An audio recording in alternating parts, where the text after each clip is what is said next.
down, spin around, pick a bale of cotton. Gonna jump down, spin around, pick a bale a day. Jump down, spin around, pick a bale of cotton. Gonna jump down, spin around, pick a bale a day. Had a little woman, she could pick a bale of cotton. Had a little woman, she could pick a bale a day. She's my woman, she can pick a bale of cotton. She's my woman, she can pick a bale a day. Oh, Lordy, jump down, spin around, pick a bale a day. Jump down, spin around, pick a bale a day. Jump down, spin around, pick a bale of cotton. Gonna jump down, spin around, pick a bale a day. Had a little woman, she could pick a bale of cotton. Had a little woman, she could pick a bale a day. She's my woman, she can pick a bale of cotton. She's my woman, she can pick a bale a day. Oh, Lordy, jump down, spin around, pick a bale a day. Oh, Lordy, jump down, spin around, pick a bale a day. Gonna jump down, spin around, pick a bale of cotton. Gonna jump. Howdy. Good morning. Morning. Mighty nice day. Yes, it is. Mind if I ask a personal question? No. Well, what are you doing up in the tree? Oh, well, the baby bird, it fell out.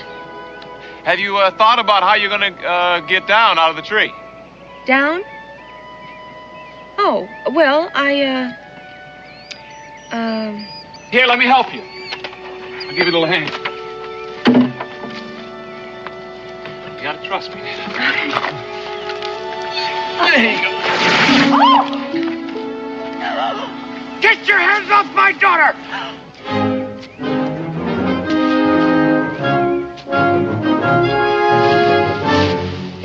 But Quiet! I suggest you go about your business, young man.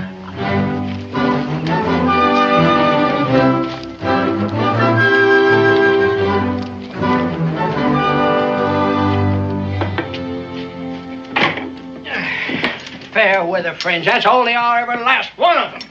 Well, Cincinnatus, it's plowing time, and you can't expect farmers... I can't expect a darn thing ever since they passed that blasted whiskey tax.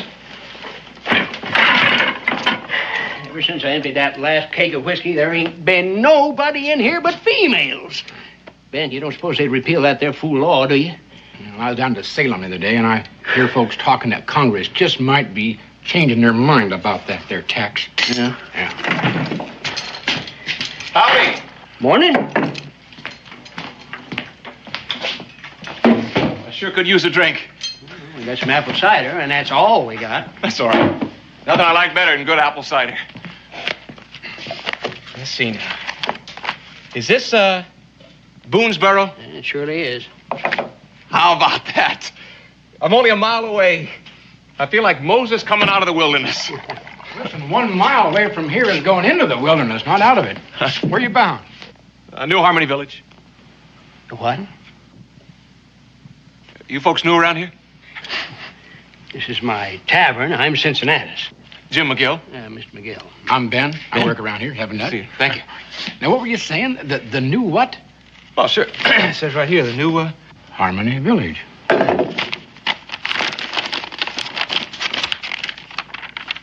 Is there something wrong, Ben? Where'd you get this? Back home. Outside of Williamsburg. Did you pay money for it? You might say my life savings. Why? Who sold it to you? Well, it says right here, an authorized agent of the Daniel Boone Land and Development Company. The what? The Daniel Boone Land and Development Company. Look, there is a Daniel Boone, isn't there? Oh, yes, there's a Daniel Boone, all right.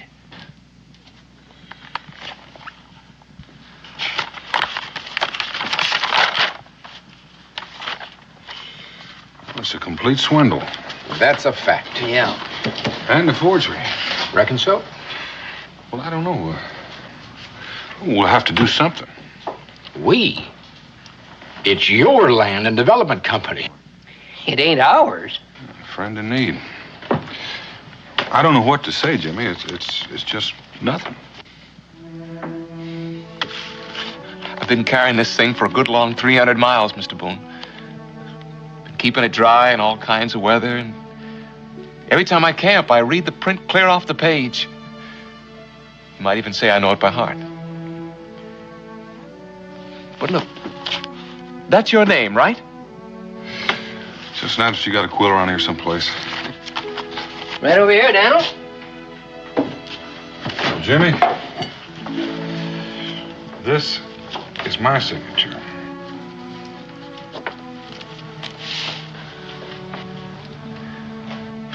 Why? Do you ever see anybody so prime, first class, A1 stupid? Not lately, anyway. How'd you ever believe all of that, anyway? What did it say here? 2-room cabin and cleared land and Indian servants. How come you left that part out about the blue-eyed, curly-headed blonde wife, huh? Oh, no. You didn't read the small print. I need to rub it in, Ben. I guess I got it coming. But when I dream, I really dream, don't I? I don't suppose there'd be any chance of finding the swindler who... He's not likely to be waiting around for me. Thanks anyway, Mr. Boone. Jimmy? Better go see if I can find a way to earn my supper. Oh, here's your map.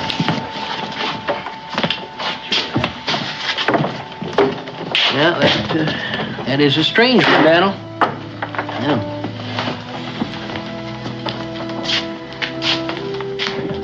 You know, he's not your responsibility, Daniel. Oh, I know it, Ben. He took it like a man, didn't he? Yeah, he did. Well, put yourself in his place. I sure wouldn't mind. What is Rebecca cooking up for supper, anyway? Always thinking about your stuff. Yeah.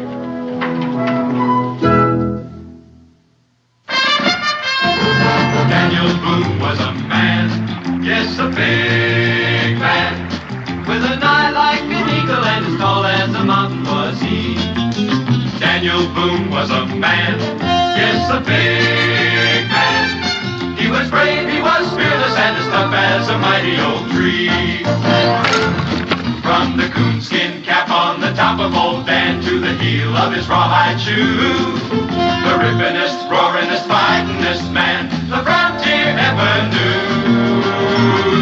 Daniel Boone was a man, yes, a big man, and he fought for America to make all Americans free. What a Boone wanted to do and what a dream come true was he.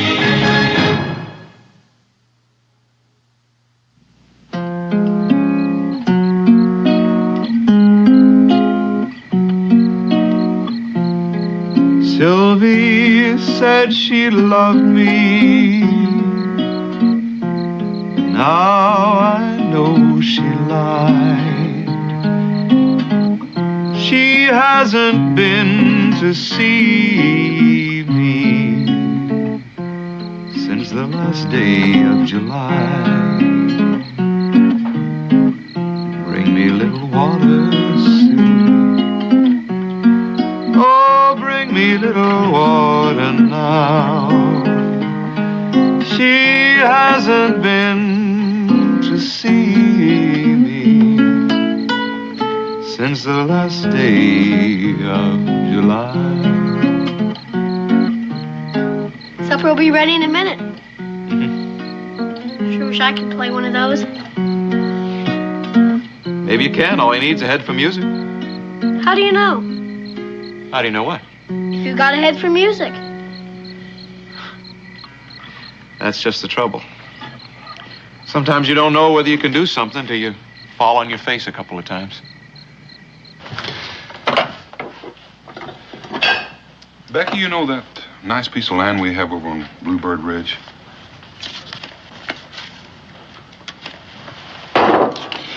Listen, you're going to have to stop reading my mind. Why, it's my favorite form of entertainment. Makes me itch. Well, you can take a nice bath in the creek on your way over there in the morning.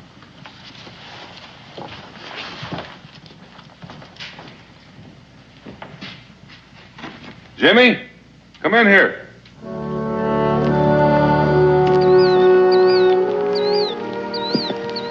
It's good soil, Mr. Boone. A man couldn't ask for any better. And all this.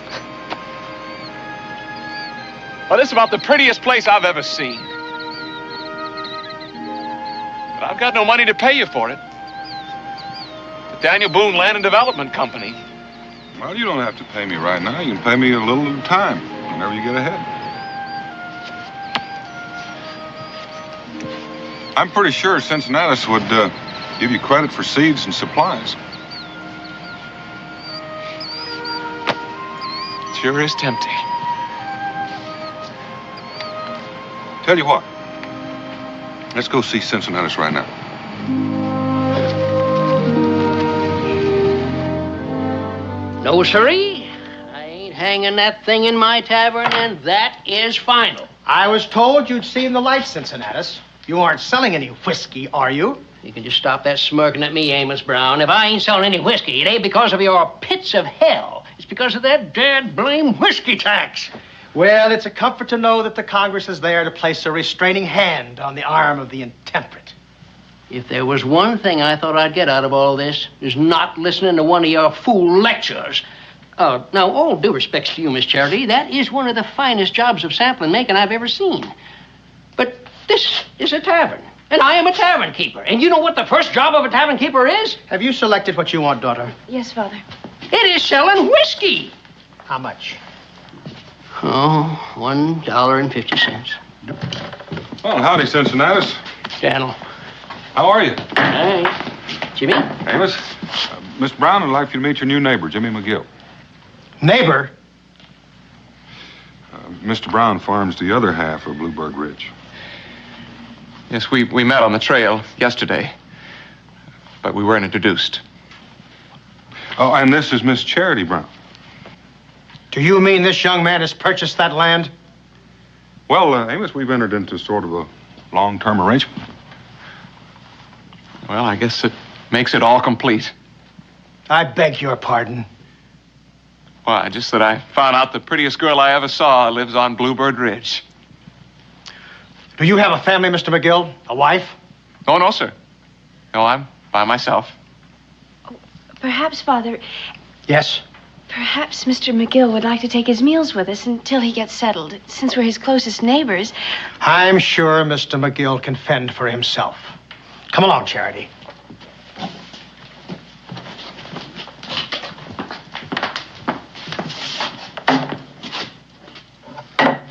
But on the other hand, you might like to join us for Sunday services. I sure would like that, sir. Good. Mr. Samuel Stone will be with us. Charity is betrothed.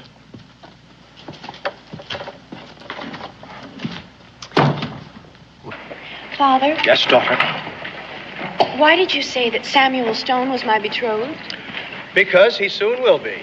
But I don't like Mr. Stone. Don't be foolish, child. Samuel Stone is an upstanding, God-fearing young man. How can you not like him? He never smiles. If Samuel isn't frivolous, it's because he spends a good deal of his time wrestling with the devil. Father, Besides, he's a very prosperous farmer. I'm not getting any younger.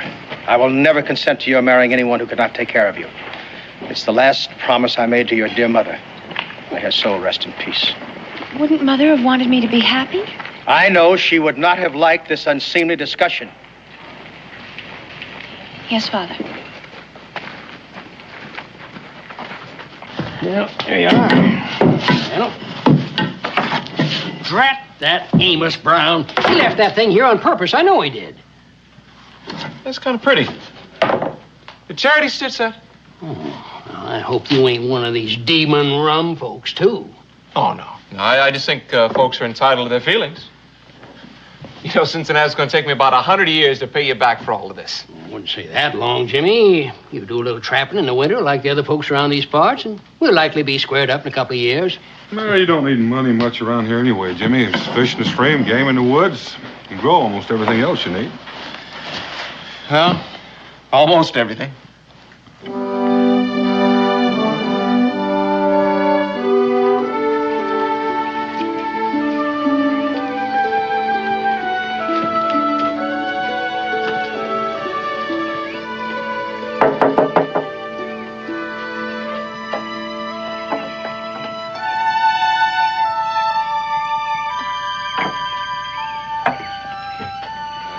You forgot this. I thought I'd just drop it by. Oh, thank you very much. Mr. Brown, you have a very nice house. Thank you. You seem to be a very sensible young man, Mr. McGill. Why, thank you, sir. So it should be easy to make you see things clearly. Charity is spoken for. But even if she weren't, Well, I take it that that mule is the sum total of your worldly goods.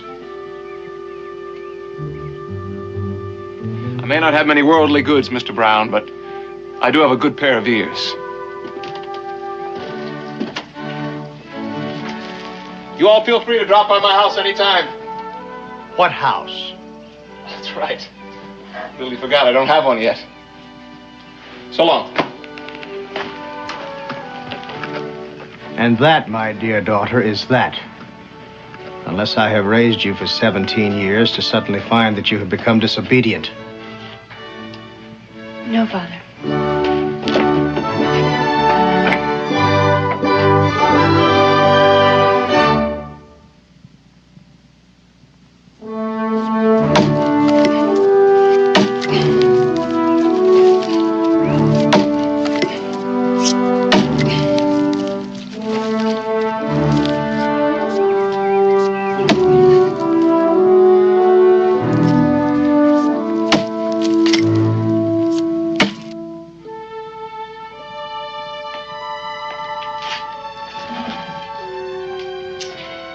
You don't suppose Mrs. Samuel Stone will be allowed to have a looking glass either, do you?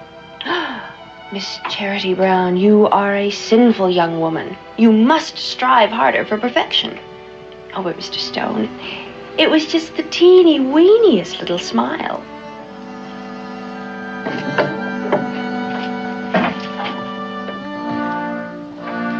I hope I shall prove worthy of your confidence, Mr. Brown.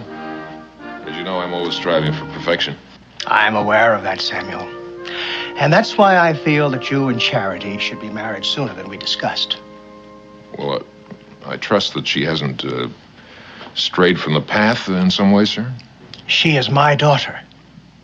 But she is a female.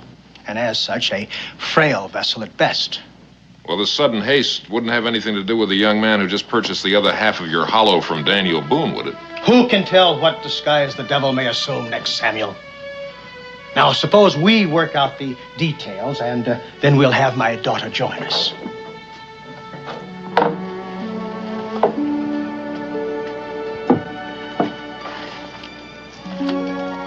Dear Lord, I've always tried to be your faithful servant, and I'll always do the very best I can. I'll marry Samuel Stone tomorrow, if that's what Father says, because I do honor my father. I do. Just let me have 1 hour, Lord. 1 hour of... 1 hour of what, Charity Brown? Maybe he is the devil in disguise.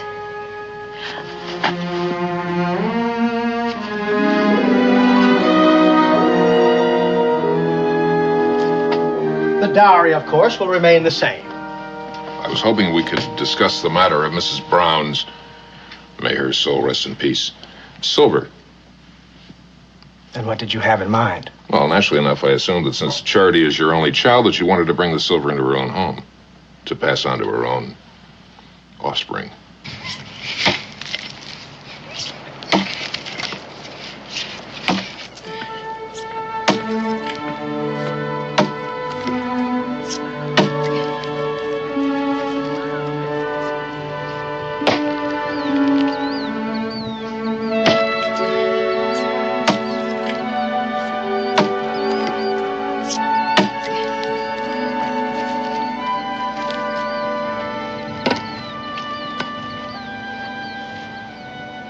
Howdy.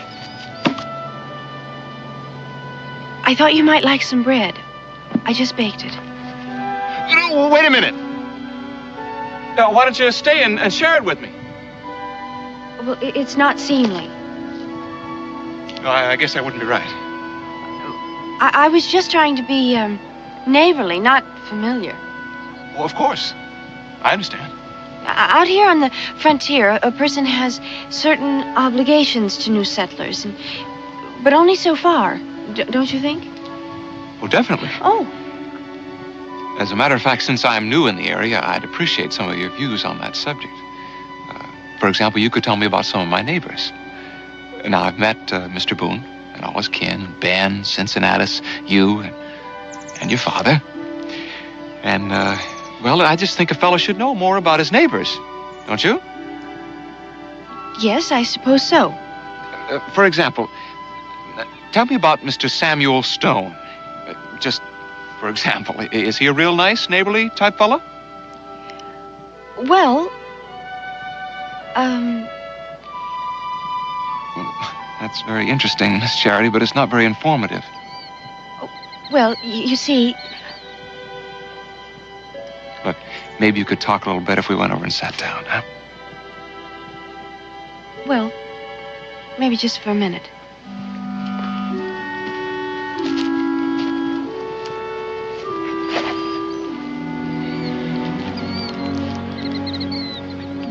Do you have to do that? To do what? Smile. What's wrong with smiling? That's what the devil does. Everybody says so. What, he smiles? Come on, that's the silliest thing I ever heard. Well, how do you know? Because it just is. Smiling is a perfectly natural thing. It's like grass growing. Why don't you try it? Oh, Father would be ever so annoyed. Oh, come on, just one little smile. I'll thank you to remember I'm only staying here to help you get settled, Mr. McGill. I'll have nothing to do with any frivolity. No more smiling. Well, what were you saying?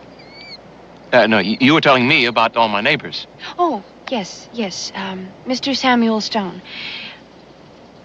Well, Father just dotes on him. You mean on his money?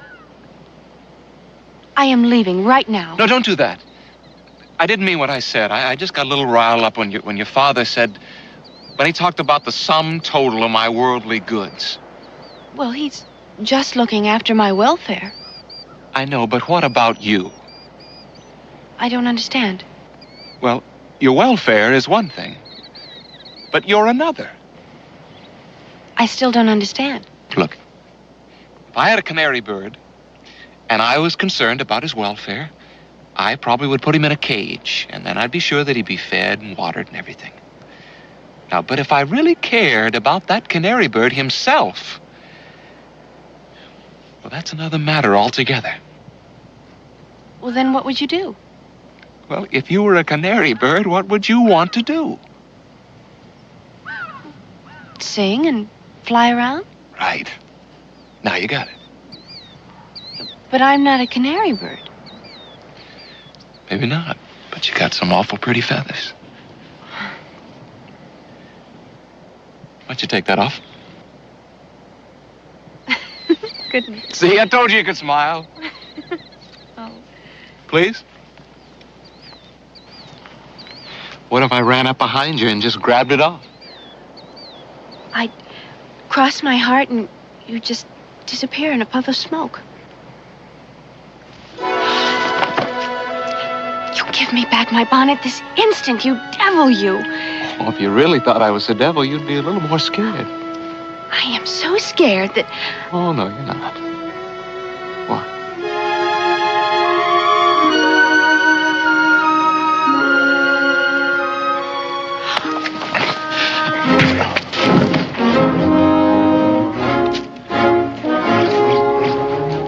And I'm real pleased to meet you, too, Mr. Stone. We were just talking about you. Get up. What? What for? The hand of the righteous is what you need. I don't know what that's going to prove. Start packing up your belongings. What for? Because you're going to be off this land before the day is out.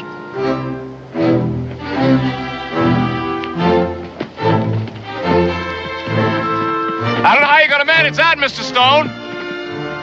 I like it here.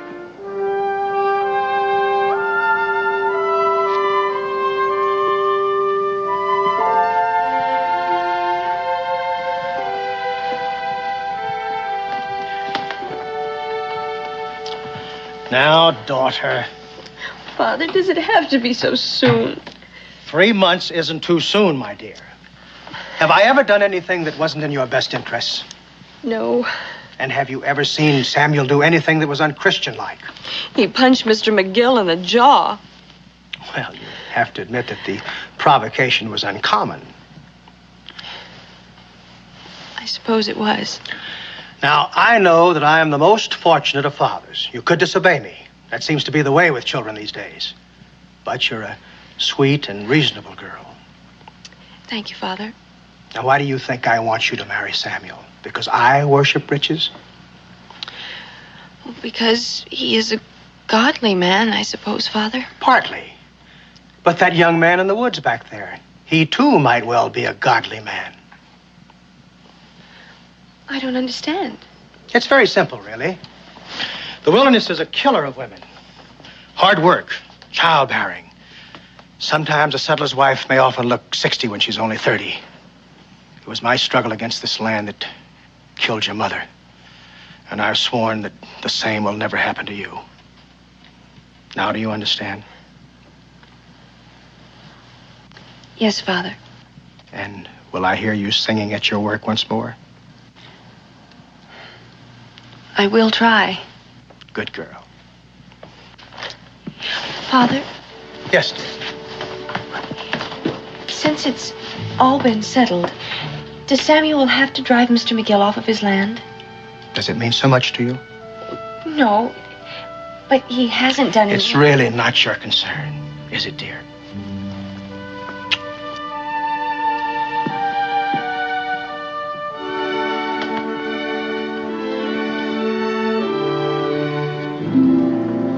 Samuel, I'm afraid I've already sold that land. You mean papers have already been signed? No, but I've given my word. I'll give you twice the price. You don't seem to understand what I said. I said I'd given my word. 3 times the price. Samuel, you don't need that land. Jimmy McGill does. I'm not concerned with that person's needs. I'm making you a business proposition. And I'm turning you down.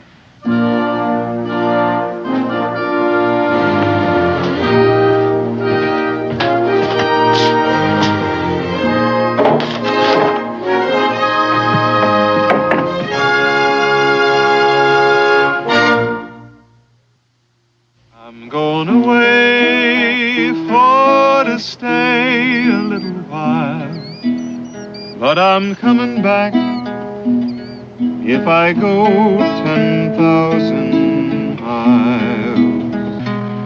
Oh, who will shoe your foot?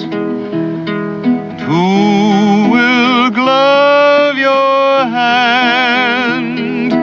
Who will kiss your ruby lips when I am gone to the promised land? Oh, it's me who'll shoe your foot. It's me who'll glove your hand. And it's me who'll kiss your ruby lips when I am gone to the promised land. I'm going away for to stay a little while, but I'm coming back if I go 10,000 miles. I'm going. Take you 10 years to clear the land at this rate. I know it. Say, just what did you do to Samuel Stone anyway? I kissed Charity Brown on the cheek. Why? Well, he tried to buy your note last night from Daniel. Offered him 2-3 times the price for it. He didn't sell it to him. No, Daniel wouldn't do a thing like that. Doesn't matter anyway, I guess. Hey, would you mind standing up? I want to kick you in the pants. What for? Because I feel like it. That's what's for. Yeah, I guess I deserve that, don't I? You're darn right. Listen, there ain't nothing standing between you and Miss Charity Brown that you can't earn in 10 or 20 years of back-breaking labor. I better get to work then. Hey, you got another axe? Sure do. Give your hand.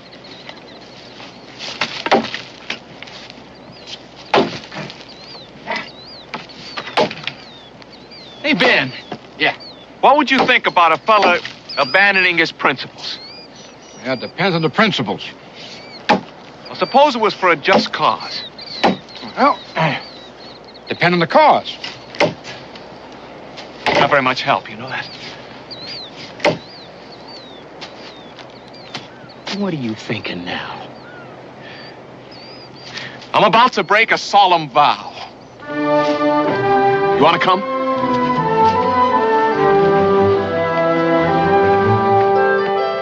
No, sir. I can't let you do it. It just ain't legal. Cincinnatus, whatever do you mean? What have I asked for that was illegal? Look, some sugar, some yeast, and some kettles. Why, it sounds downright wholesome to me. Do you think I was born yesterday?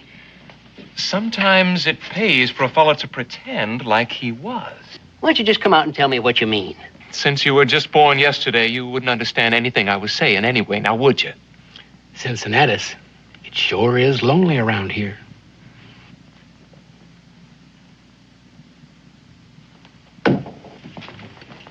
All right. Sugar, yeast, and your kettles. Oh, I didn't ask for that. Well, you never know when an old whiskey keg might come in handy.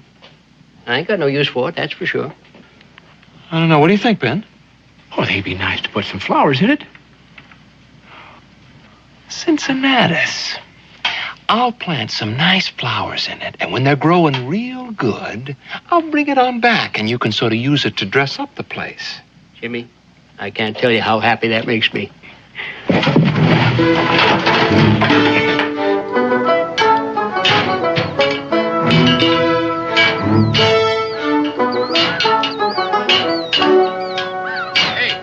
you sure you know what you're doing? Of course I do. Well, then I'll give you a hand. No, Ben, I don't know whether you even ought to be here. Like Cincinnatus says, it's illegal.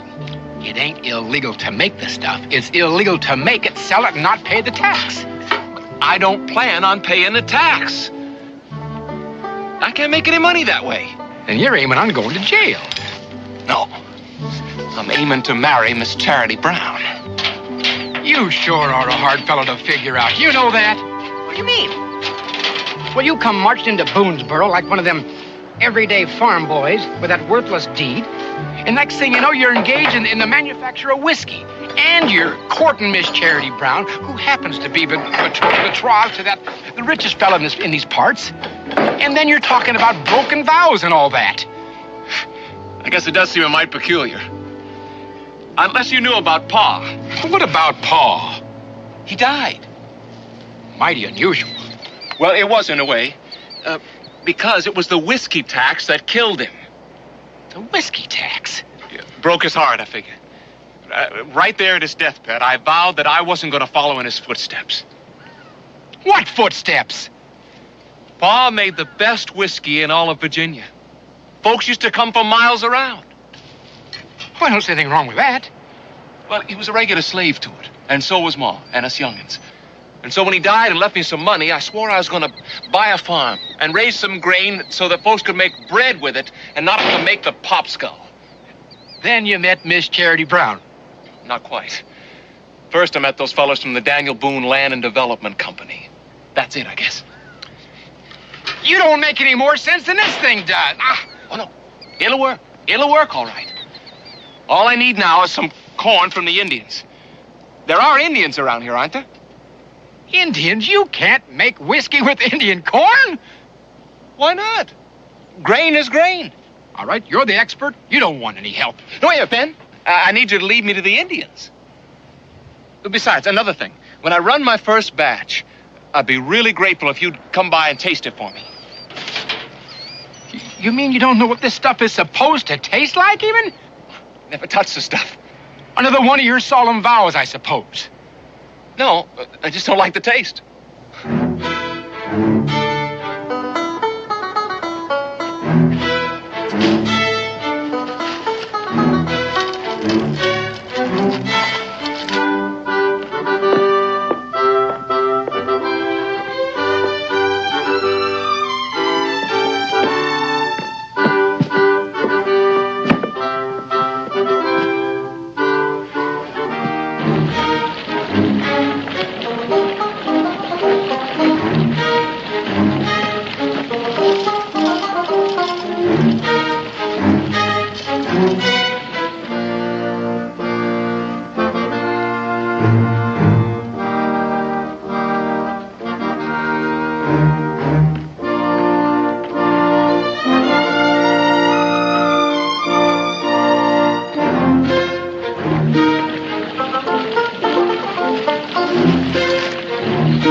man, I thought you'd never get here. I left word with Cincinnatus 2 days ago. I've been hunting. What's wrong? You look awful. Here, take a cup. Smells like whiskey. Of course it smells like whiskey. Taste it. I ain't sure that's a real sensible thing to do, Jim. Look, Ben, Charity Brown is going to marry Samuel Stone next Sunday. Jimmy, even if you had liquid sunshine in here, you ain't going to make enough money off of it to stop that wedding by Sunday. Will you just taste it?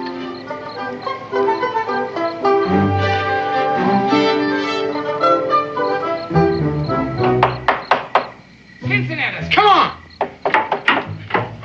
I'm coming! You hold your horses. Get a decent night's sleep. I'm coming just a minute. Now, hold it, darling. Ben, what are you doing here? Shut up, you old fool, and get me a mug. But it's the middle of the night. What do you got there? I got you a barrel of flowers. A barrel of flowers? Yeah. Shut up and drink that now.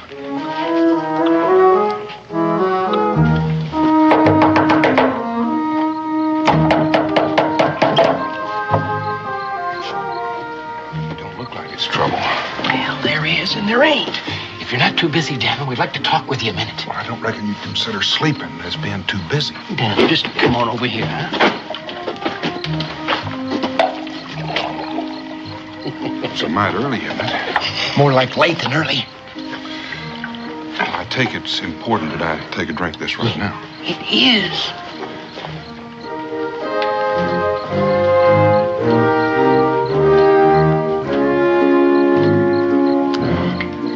Where'd you get it? Unbelievable, ain't it? You'll never guess what it's made out of. All right. What is it made out of?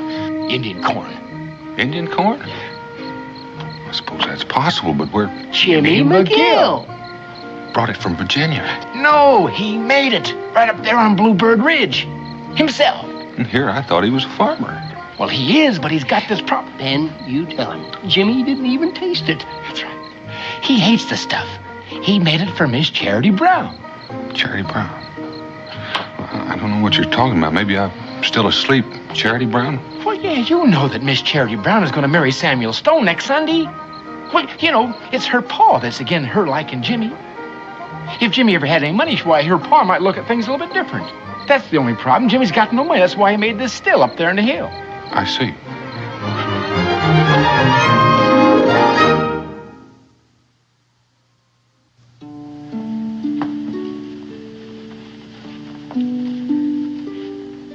You like it so much you marry Samuel Stone. Oh, I know. What other man would send all the way to Boston for regular Paris, France silk for his girl's wedding dress? But I'm only thinking of your best interests, my dear. You'll have nothing to do but fancy stitching, and you'll spend your evenings watching Samuel strive for perfection. What do you say? I say if he has so much fun with the devil, what would he want with a wife? Look, why don't we take this wedding dress and give it to some poor deserving orphan? Go away. No.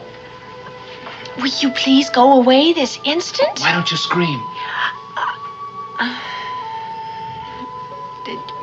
Just exactly what is it you want, Mr. McGill? I want you to call me Jimmy.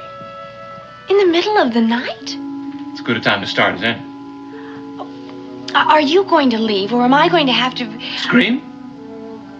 We've been through that. Well, then, just what is it you want, Mr... Jimmy.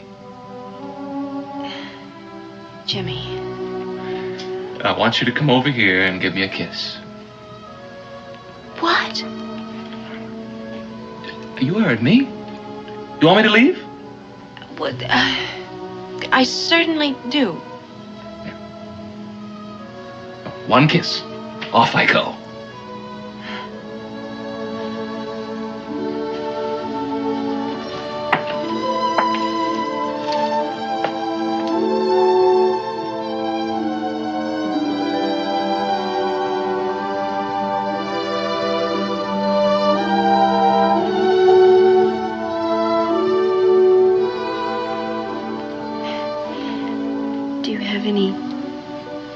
special reason for tormenting me? I only came to tell you that you're not going to marry Samuel Stone on Sunday. What do you mean? Because you're going to marry me. But...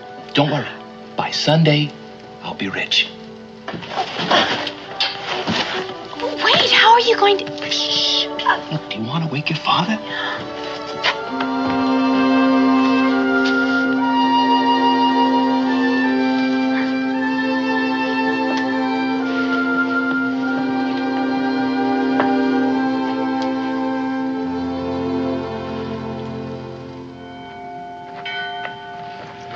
He'll be late. He'll be late. I know he will.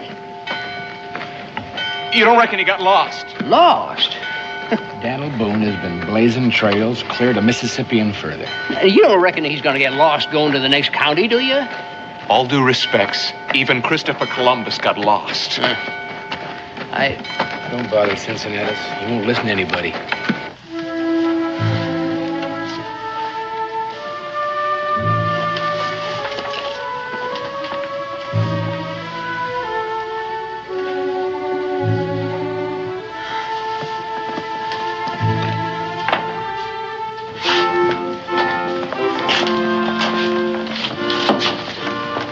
I can't wait much longer, Mr. Stone. I'm sure they'll be along directly.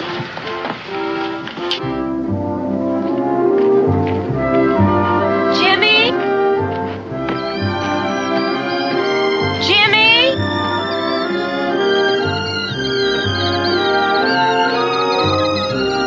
Jimmy?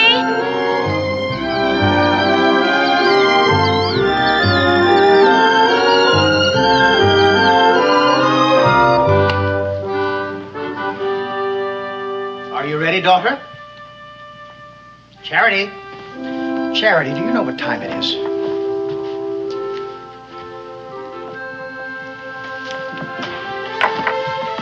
In heaven's name, where have you been? I was just looking around for the last time, Father. But you'll be here often, my dear. Yes, but it won't be the same, will it? Oh, come, child. You don't want to be late to your own wedding, do you? No, Father. Now, come, let's go.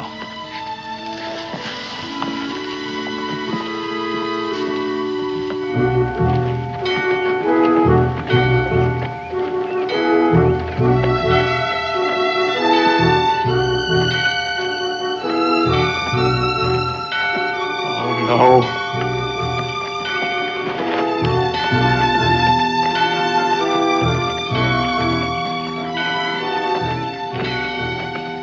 Charity, You will please let us pass, Mr. McGill.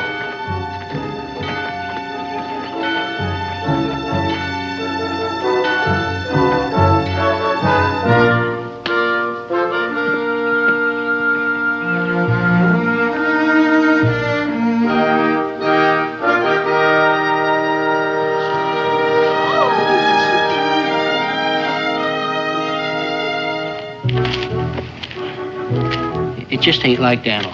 He should have been here. I told you he wouldn't make it.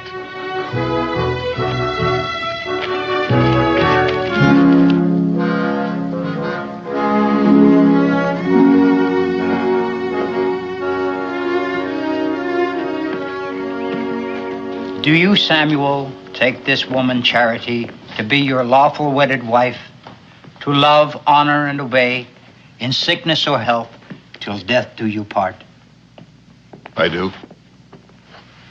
And do you, Charity, take this man, Samuel, for your lawful wedded husband, to love, honor, and obey, in sickness or in health, until death do you part? I do. If there be any man here who knows any reason why these two should not be joined together in holy matrimony, let him speak now, or forever hold his peace. Excuse me, Reverend, for breaking in this way, but well, I think I have something to add to this occasion. Who's that man with Daniel? I don't know. You know a reason why these two should not be joined together in holy matrimony? Well, we've come to offer Miss Charity a choice before it's too late. I'll thank you, Daniel, to state your business at some other time. Well, I'm afraid some of the time won't do, Samuel. This is Thaddeus King, Reverend. He's the man with the choice. Well, I have come to ask for Miss Brown's hand on behalf of a young fellow who has recently come into a considerable fortune. I fail to see why another man's fortune is good cause for discontinuing this wedding. I am Miss Brown's father, Mr. King. Perhaps you should explain yourself to me. I'd be delighted, sir. The young fellow in question has yearned for your daughter from afar, sir. And as I understand it, she has not found him lacking in qualities. But little more than a pauper when he first cast adoring eyes upon her, he set himself the task of making a fortune in order that he might aspire for her hand. And he did it. Yes, indeed, he certainly did. American ingenuity, together with the pangs of love. It's a combination you can't keep down, sir. You have evidence of this fortune, Mr. King? Yes, sir.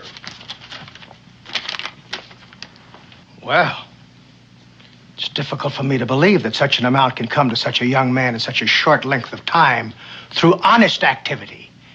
Precisely how did he come about this money? Well, it is complicated, sir. But simply put, he has invented a new use for Indian corn. And as a grateful manufacturer, this is the least I could give him in return for the recipe, for the patent. Well, I don't know.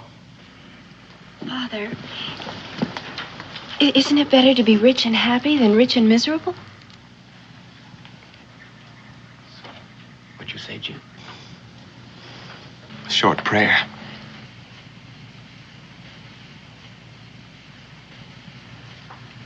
Well, he is an upstanding young man. And he is God-fearing. You have my blessings, my dear. Thank you,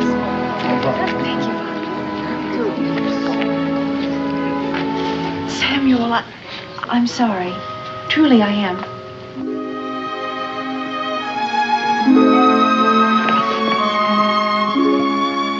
I'm sorry for what I said, Mr. Boone. What? Well, about Christopher Columbus.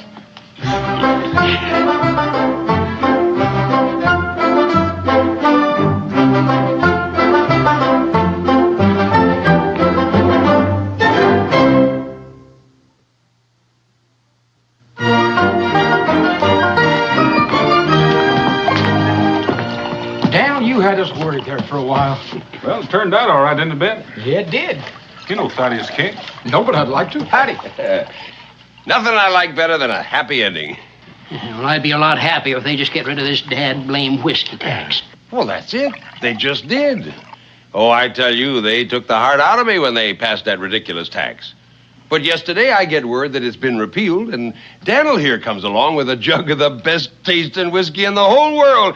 I tell you, it is the happiest day of my life. Yeah, Dan. I can just see millions of beautiful jugs of it. What are you going to call it, Thaddeus? Well, doesn't matter. I'll think of something when I get home to Bourbon County. To the bride and groom. To the bride and groom. Hey.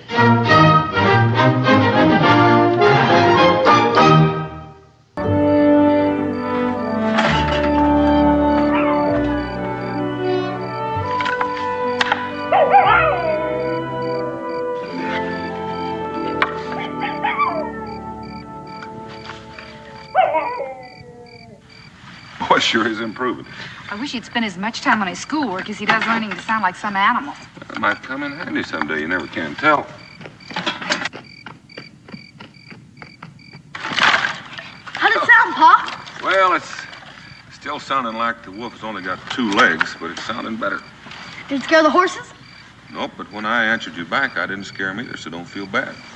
I reckon they knew it wasn't a wolf because they couldn't smell one. I reckon so. How long till we get home, Pa? Israel, for about the 10th time. 2 more days if we don't lose a wheel or something. We only got 2 more nights of camping out. I hope we only have 1 more night of camping out. If we're not going to camp out tomorrow, where are we going to stay? Well, Fort Howard, if the Colonel's got someplace for us to stay there. Shucks. What do you want to go there for?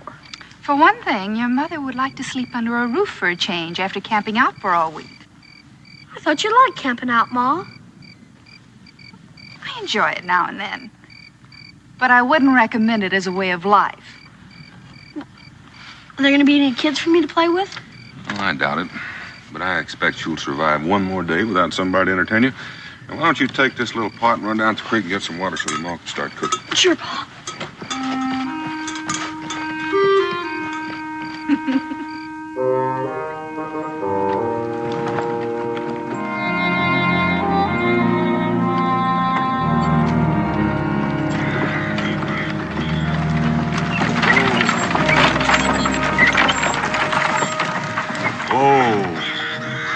What is it, Dad? It's hard to tell.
Put that rifle down.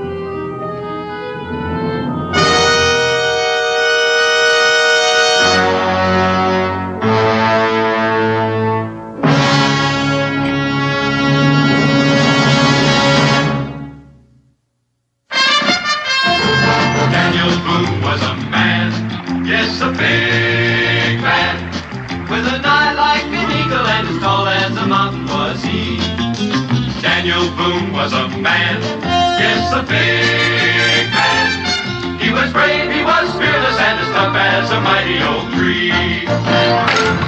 From the coonskin cap on the top of old Dan to the heel of his rawhide shoe, the rippinest, roaringest, fightingest man the frontier ever knew. Daniel Boone was a man, yes, a big man, and he fought for America to make all Americans free.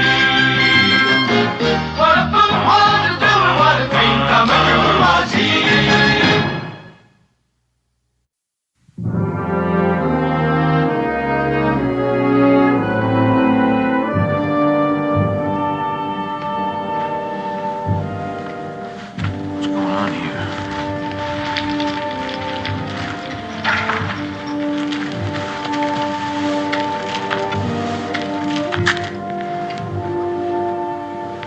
Where'd you come from? We're just passing by. I'd appreciate it if you'd ask your friend to put his rifle down. It's liable to go off. Put your gun down, Hanks. You told me to challenge all strangers. Well, they seem like friendly folk. Put your gun down, that's an order.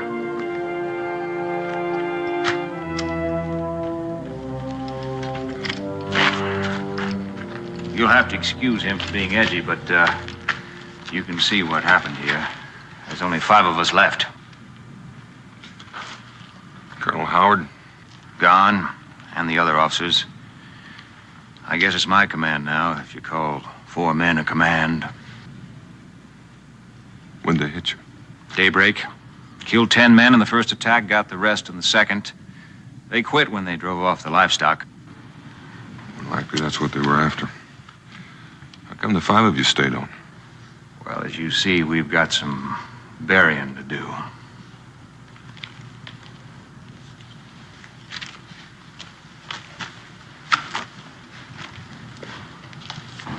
Shawnee. How can you tell? By the fletching on the shaft. Seems like you know their habits. I do. Are you real sure that's all you know about them? In what? I figure it's a little bit peculiar that they haven't bothered you.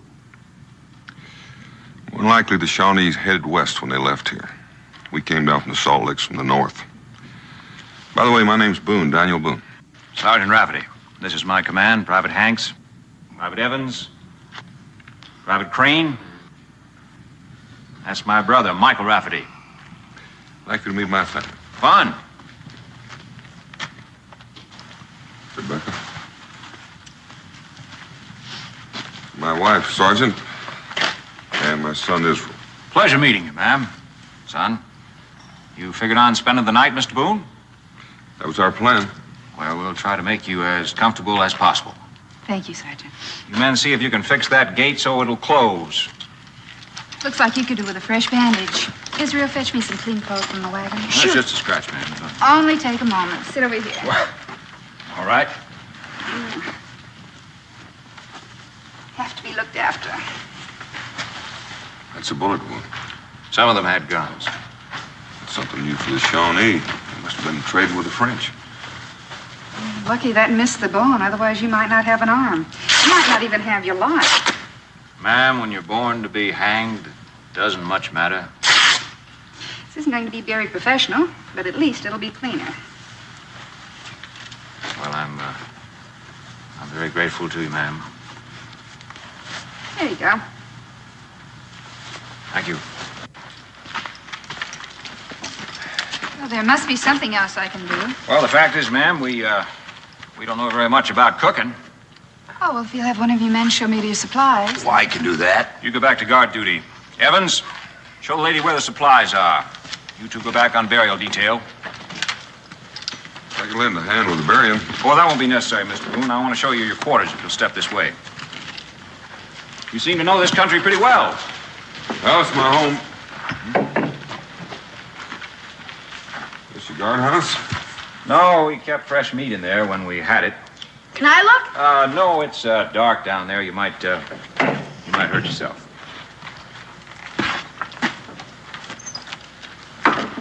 Israel, fetch some wood. Yes, ma'am. Sure am looking forward to that home cooking, Mr. Boone. It's been a long, long time. Well, when we get to Boonesboro, we'll send some relief back to you. Thank you very much, but hopefully we'll be on the trail ourselves tomorrow morning. Well, you're welcome to go as far as Boonesboro with us. Might just do that. I'll think about it. Those are your quarters over there. I hope you'll find them suitable. Well, thank you. I'm sure we will. Better tend to the horses first.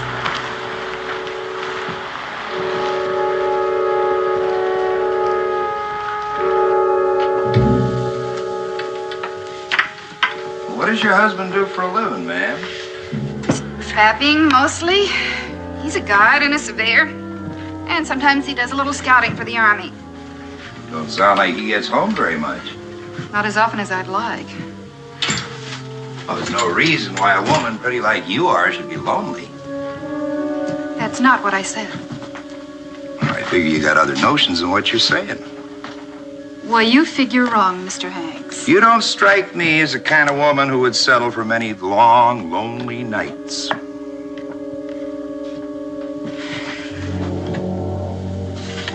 You're in my way, Mr. Hanks. Now, Willie's the name. If it was me, I'd let those traps rust. And you'd love every blessed second of it.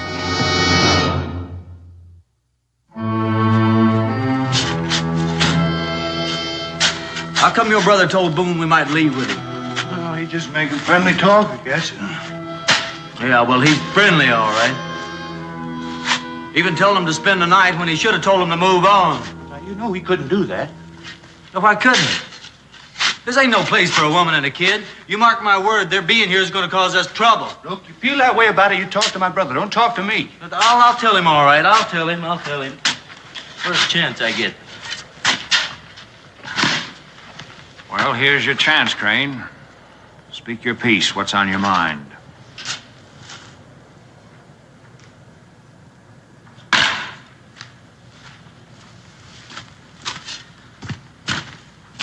About Boone. What about him? Well, you're getting friendly with him, even telling him he can spend the night with us. What do you expect me to do? Drive him off at gunpoint? Well, you could have got rid of him some way or other. No, you ask him in. I'm surprised you didn't tell him what we're after and then offer him a share of it. Are you through, Crane? Yeah, I'm through for right now. You're through from here on in. From now on, I'll decide who's thinking, talking, or asking for the 5 of us. Is that clear? Suppose you tell me why I can't do my own thinking. I'll tell you why. Because you haven't got the brains to pour water out of a boot if the directions were on the heel.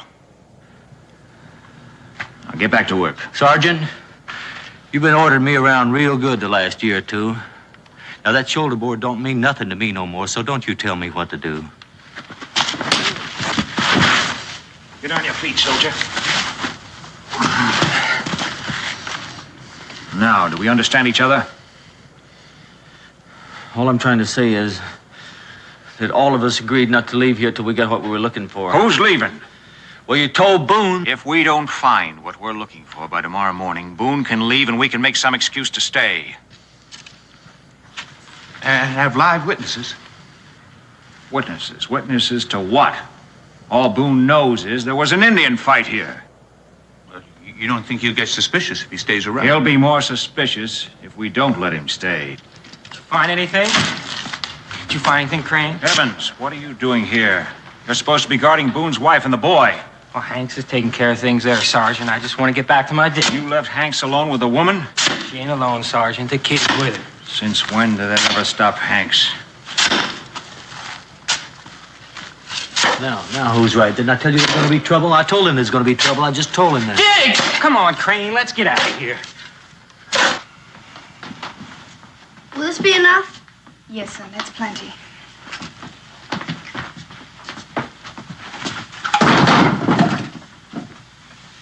You know, I figured the Shawnees must have wanted those cows awful bad to do what they did. I'll fetch some more wood, boy. We'll be needing it later. All right.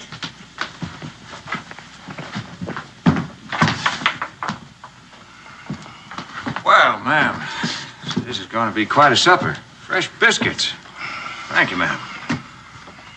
Private Hanks, I'd like to have a word with you, please.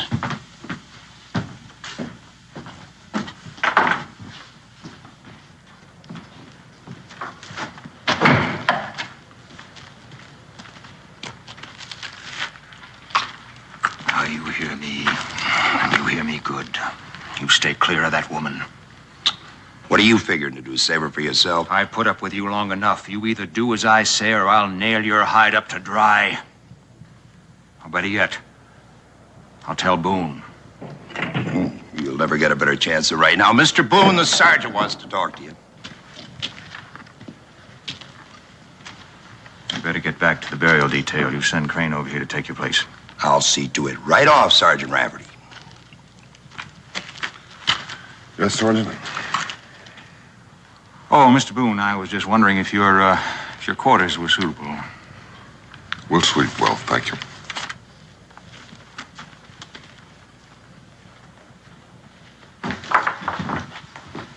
Oh, it's you. What's wrong, baby? Nothing, Dan. Well, something's bothering you. It's that soldier Hanks. What about him? Nothing really. It was just his manner. Maybe I better have a talk with Mr. No, Hanks. Dan. I'm probably just being foolish, and I don't want to cause any trouble. Please. I bet you all get medals for saving the fort the way you did. Yeah. Sergeant Rafferty should get a special one for being wounded. Oh, yeah, probably will. Those Shawnee arrows sure are hard to pull out. Did he do it all by himself? Yep. That's just what he did. I saw my pa do it once. Really? Uh-huh. Well, see you later. I gotta deliver the wood. All right, goodbye now. Ow. They're not ready yet, Dan. Thanks for telling me.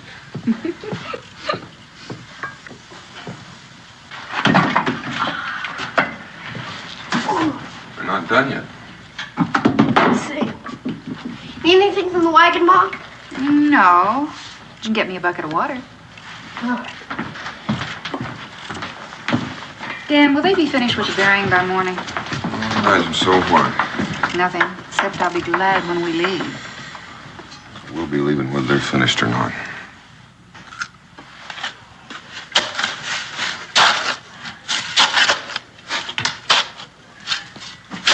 Tim? Yeah. Just what makes you so sure the money's buried here? Well, you see, it's standard military procedure to dispose of valuables in case of an attack. The colonel couldn't have burned the gold, so he must have buried it. But why right here? There's an awful lot of ground inside this stockade. This is a garden area. Nobody had noticed. Newly turned earth.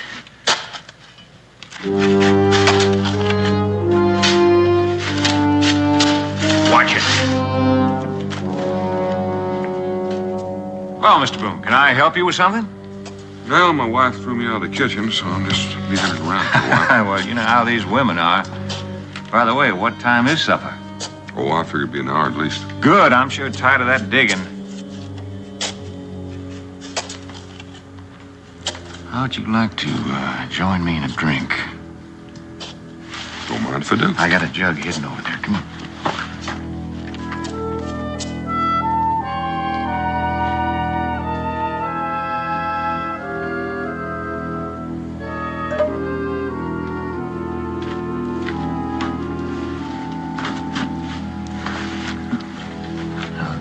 Jug of prime spirits. One thing they didn't get. Well, good health, good luck. Luck to you, Sergeant.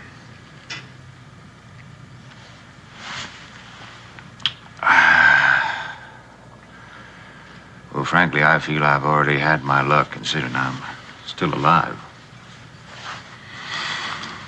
I was wondering about that. How many Shawnee were there? Who knows? They were coming over that fence so fast, couldn't tell. 100 or more, at least. The 5 of you managed to stay alive? Well, I don't know that either, except there was so much smoke from the fires. It was half dark. After they killed the colonel, we went over to the barracks there and decided to fort up there. Indians were so busy looting, they didn't pay any attention to the barracks. We just laid low. As luck would have it, they left before they burned us out. I never want to see anything like that again. Sure, I've been looking forward to this, ma'am. Hope you enjoy it, Sergeant. Thank you. Thank you. Looks good, man. There you go. Israel, I want to see you finish every bite on that plate. Yes, ma'am. You like your biscuit? Mm-hmm.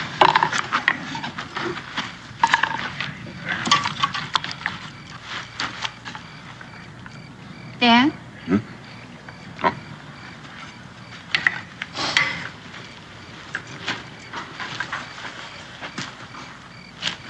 Something bothering you? I'm not putting my finger on it. Yet you're still bothered. You ever notice how we're never alone? I don't mean just now, but there's always somebody nearby.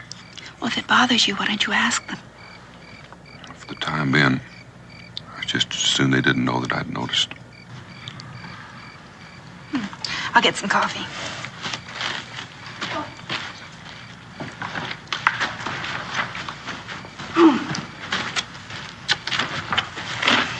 Like another biscuit? No, thanks. Why don't you give it to Sergeant Rafferty? He needs it more than the others. Why, with that arrow wound in him. Arrow? Sure. Mr. Crane told me all about it. He even pulled it out all by himself.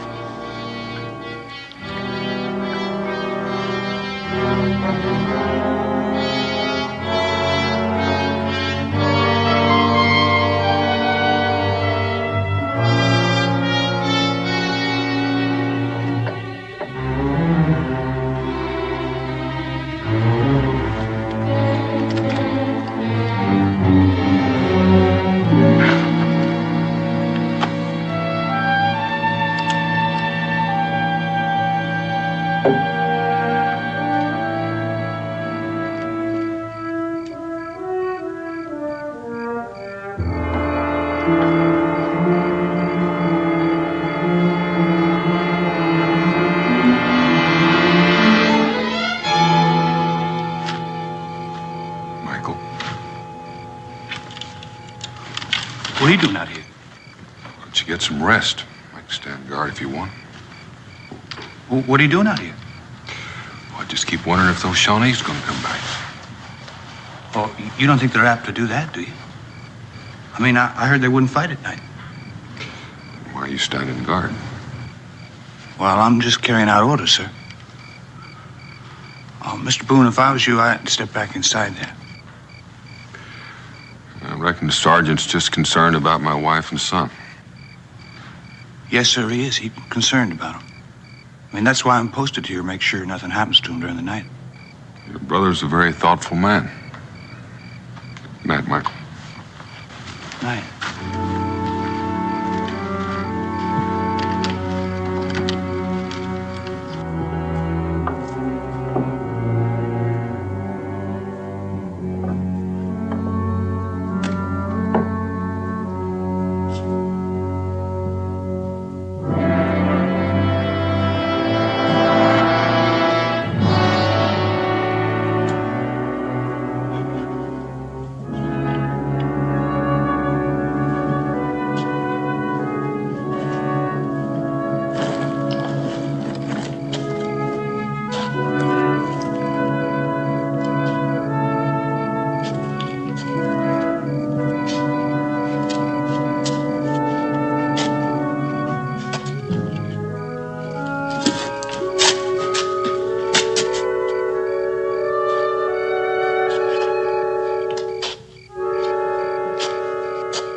Come on, Creek, keep digging.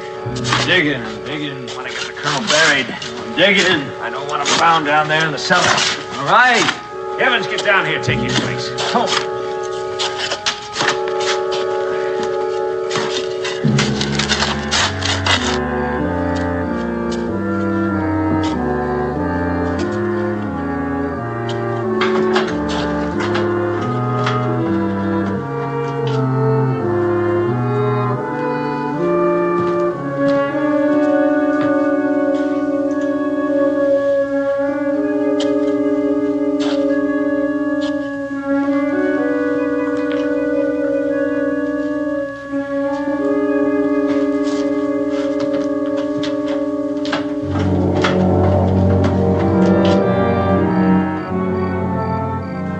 Now you know, Mr. Boone.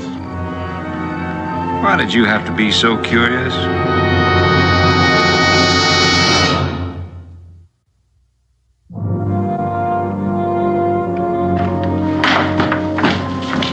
Dan, what's wrong? Well, you might as well tell her, Mr. Boone. Tell me what? Well, these so-called heroes were military prisoners awaiting trial from the Shawnee attack. I don't understand. They were kept in the cellar.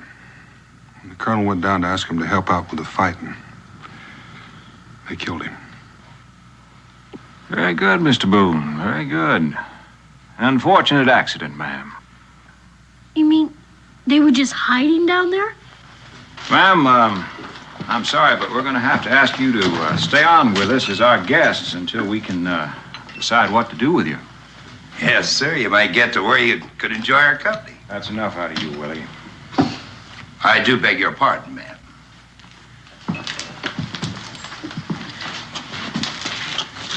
If we don't get back to Boonesboro soon, they just might come looking for us. We have no desire to stay here very long, Mr. Boone.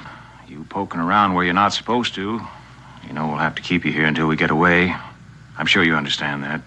You've made that pretty plain. We'll get you out of here as soon as we can, but in the meanwhile, you won't try to cut and run out, will you? I'm not a fool, Sergeant. I wouldn't leave my wife and son here with you. Well, I'm delighted to hear that. That'll make it a lot easier on all of us. Boy, since you're awake, why don't you go on out and get some firewood for the fireplace, huh? Michael here will see that you don't get lost. You two fellas get back to your dinner. Is that what you're waiting for? The burying to be over with? Ma'am, we are looking for an Army payroll that was delivered here 3 days ago. Colonel, unfortunately, buried it, or we would have been long gone before you got here. What are you going to do with us? As I say, we haven't had time to talk about it or think it over, but I just had a thought standing here. Maybe I can make a deal with you. How would you like to guide us up to Canada? Would that interest you? My wife and son go free? You know, you look like an honest man, and I trust you. But I don't trust you that much. You might get us out there and lose us in the bush. No, sir.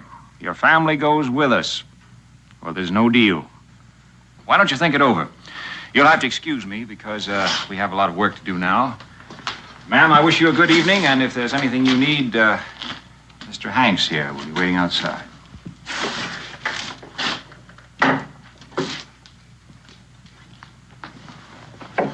Dan, what are we going to do? Well, time's on our side until they find that payroll. They're bound to find it sooner or later. Then I'll make a deal with them to guide them to Canada. Unless I think of something in the meantime. You asked me, it ain't hid back there. What ain't hid back there? Don't worry about it, big ears. You just get some more wood. All right, soldier man. I think I'm gonna take me a look in that direction. All right. Come on. You're just getting lazier and lazier. You can help. What's the matter, boy? I heard something in the pile. Might be a rattlesnake. Oh, you thought you heard a rattlesnake? Oh, that's funny. I didn't hear any rattlesnake. Being as late as it is, and chilly, they don't rattle too loud. Wait, you sure you maybe didn't find something else, huh? No, honest. Big old rattlesnake, huh? Well, Hey, you better watch it! where'd you see that? Don't put your hand in there! Look out!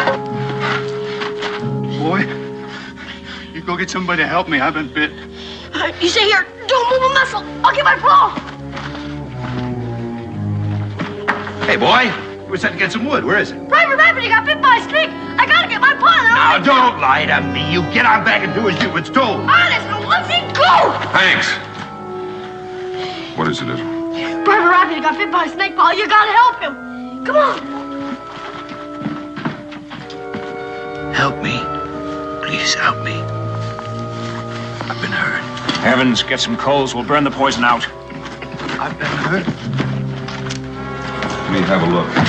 Can you help me, Mr. Boone? Just take it easy, Michael. You're gonna be all right. Somebody get me a knife and fire it. I got one. Israel, get me a stick.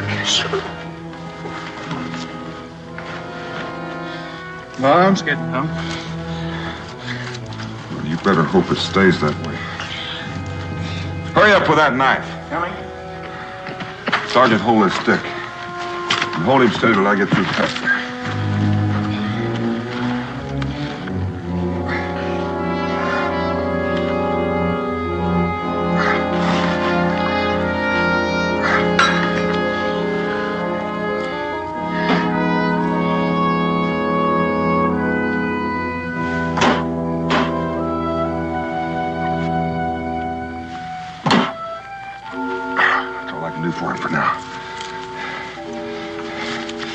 He's going to have the chills when he wakes up. Better take him into the colonel's quarters, wrap some blankets around him. My wife will look after him.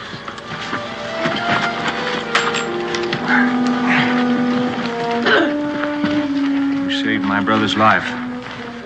You didn't know him anything? Didn't matter for anything. Man needed help. He was going to die. Sure. Paul once fixed the broken leg of a Cherokee that was after his furs. Now they're best of friends. You have my thanks. That's all. Let's find that snake before he strikes somebody else. Sure.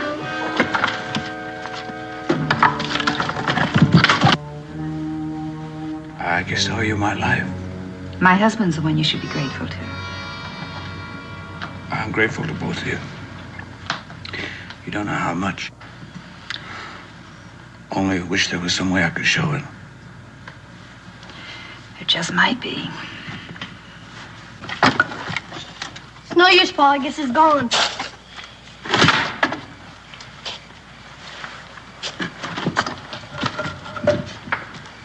Israel, Yes, Paul? you were the one that went after the wood. Uh-huh. Well, why was it that Michael's the one that got bit? Well, you see, he thought I found something. He wanted to see for himself. I told him there was a snake, but he just went right ahead. What do you suppose he thought I found? That money pouch. He seemed bound and determined to find it. Could it be in a big leather pouch? This might be. I know where it is. You do? Sure, I saw it. Well, I'm listening. I saw Private Evans put in his bedroll when I was gathering wood. The one over there on the far end. Is it important what I told you, Pa? It just might be important enough to get us out of here. Israel, do you remember those Indian calls we've been practicing? Sure. A timber wolf, the owl, and a black hawk. Not now, son. You see those deep shadows over there? I want you to go over there, count 100, and then let loose. Then I want you to get that money bag and throw it down in the cellar. Then hide until it's safe. Understand? Israel? You're a good man.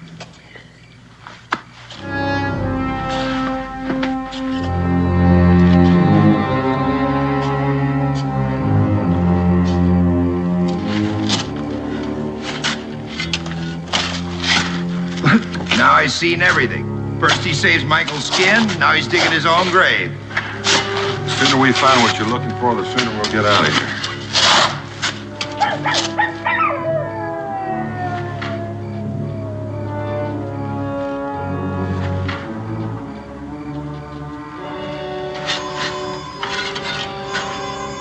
What is it?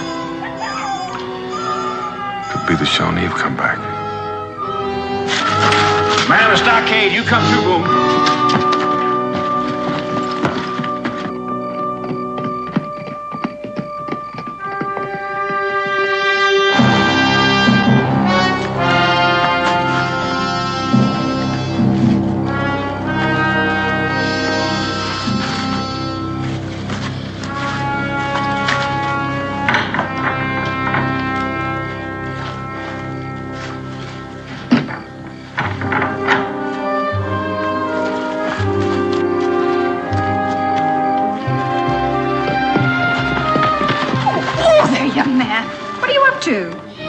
Pa said something about divide and conquer.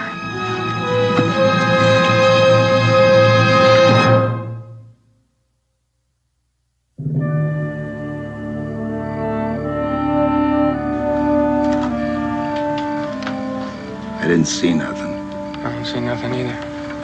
That's because there's probably nothing to see. What would be your opinion, Mr. Boone? What about those noises we heard? Boone is in on this. That makes sense, Sergeant. He was with us the whole time. But the boy wasn't. And he knows Indian ways like his pa. What do you hope to gain by that? Let's find out. You get the boy up here. Get back to work. Evans, you get back to your digging.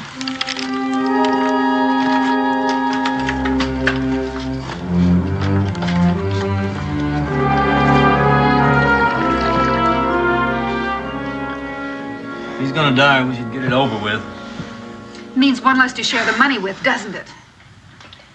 Means more than that. We can't afford to stay here too long, and who knows when he's gonna be in any shape to travel. Crane, Sergeant wants to see the kid. What does he want to see Israel for?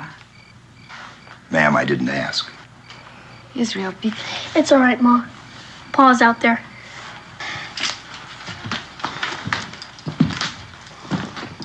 How's he doing? No change that I can see. I'll take over here. You go on out and help Evans with the digging.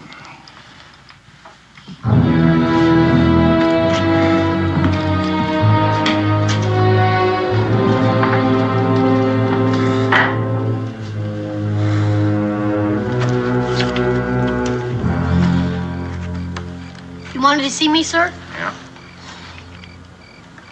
Well, I'm here. What do you want me for? Why'd you do it, boy? Do what? Make those noises so I'd think the Indians were out here? No, I was over there with my mom. Don't you lie to me, boy.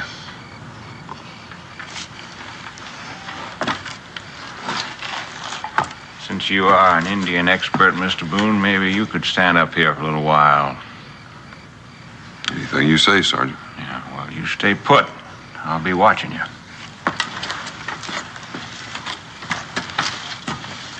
What do we do now, Paul? We just wait.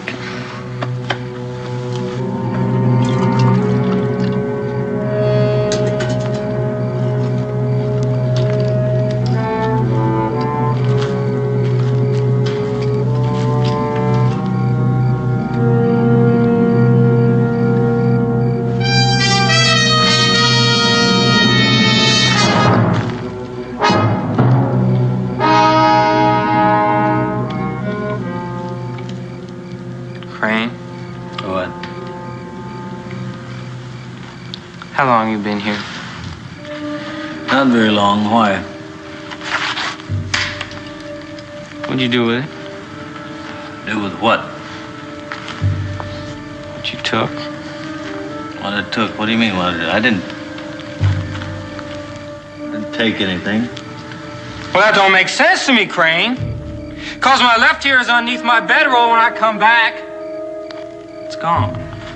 Well, just suppose you tell me what you're looking for, and maybe I can help you find it. Now you know what I'm looking for. Crane, now I'm gonna blow your head off, so you might as well tell me where it's hid. Have you gone out of your mind? Put that gun down. I see what you want, Crane. Now you tell me where it's hid, and maybe we can share it. Oh, the payroll, huh? So you've had it all the time. You ought to know, Crane. You stole it from me. Well, I didn't steal it. I didn't even see it. Well, if you didn't steal it, who did? That's a good question, Private Evans.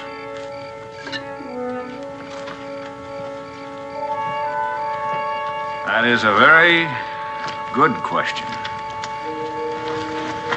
How long you been standing around? Long enough? Now you're gonna have to give me a chance to explain myself. Put that gun down, then you can talk.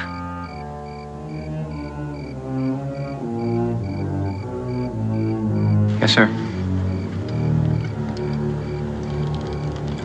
Well, you see, sir, I hadn't had the money very long when Boone started yelling Indian.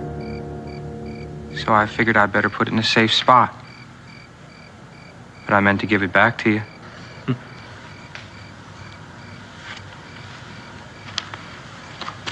Are you expecting me to believe that? Well, yes, sir, I am, because that's the way it happened. You believe him, Private Crane? What do you think? What are we going to do with him? I think we ought to line him up against the wall and shoot him. That's too easy on him. What do you think we ought to do with you, Evans? Well, I don't think you should do anything to me, sir. I never meant to steal the money. Evans, you are a liar and a thief. Let's shoot him. I'd like to, but we're going to need him later. Well, then we'll shoot him later. That'll be one less hand dipping in the pot anyway. But we still don't know where that payroll is, Sergeant. We'll find it. Well, I didn't take it. So that only leaves Hanks and your brother. They didn't take it either. Well, who did? That's a good question to ask Mr. Boone. Boone? Come down for a moment. I'd like to have a word with you.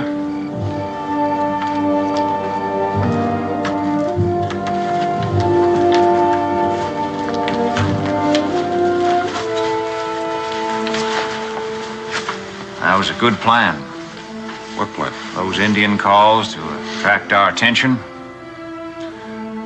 Sounded like Shawnee to me. They weren't Shawnee. You know it, and I know it. Come on over to the campfire. We'll talk about it.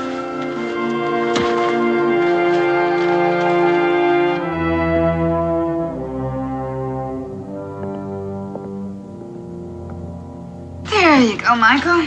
Thank you, ma'am. Well, go on. Well, we took an oath. I mean, man doesn't like to go back on his word. Oh, your brother's a smart man. hiding behind you when he knows you all might be pardoned if you turned him in. No, I never said he did the killing. You don't have to. It's quite obvious from the way he acts. No, he didn't do it. He didn't. It was Hank's. Well, Tim got himself shot trying to stop him.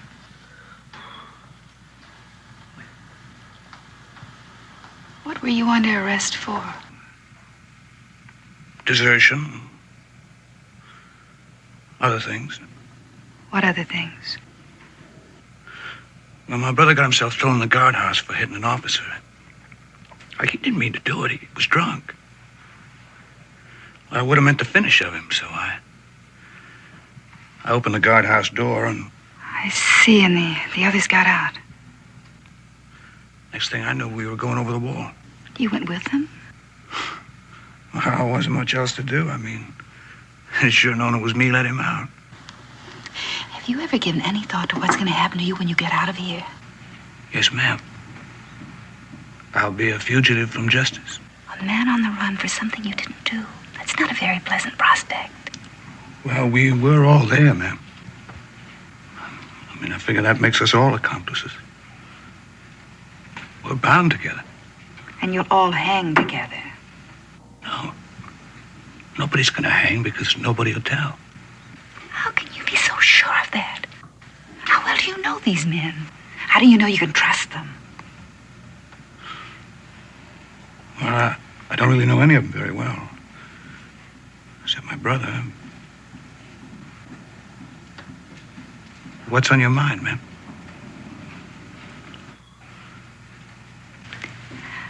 I'd guess the court would grant immunity to anyone who would testify against the guilty one.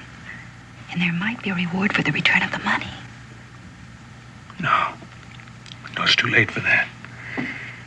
It's too late for me even to help you. Even if I wasn't in any shape to do it. Michael, you can talk to them. Maybe one of them. I could talk to my brother. He's the only one who... You ain't gonna tell anything to anybody. Figured to play on his sympathy and his gratitude, didn't you? Now, if you need help, why not try me? I could be a whole lot more friendly. Yes, sir, I could be real friendly. And if I just had something to be grateful for. You leave her alone. We know that you hid the money. It's nearby. We'll find it. With or without your help. You're gonna leave here at daybreak. And I will give you until then to make up your mind. Sergeant, Boone, stop! Hold it, kid. I'll teach you not to yell.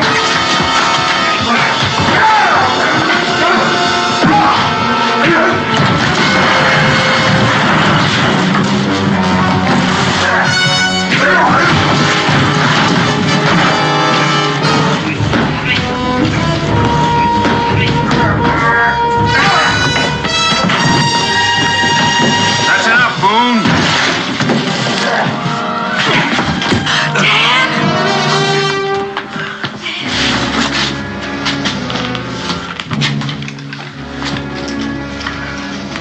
Willie, you put that gun down. Leave him alone. I'll kill him for that. You're not gonna kill anybody. You give me one good reason why I don't. There's been enough killing around here. Besides, we need him to guide us up to Canada. I'll kill him when we get there. Stay here, boy. Becky, are you all right? Did they hurt you? No, they didn't hurt me, Dad.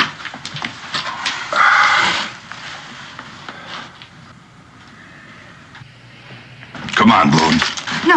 No, it can wait. Boone? Would you leave him alone? Can't you see he's hurt? He's all right, ma'am. I didn't hit him hard. Mr. Boone, we decided to wait until morning for your decision, but since we're all here now, let's settle it. Where did you hide the money?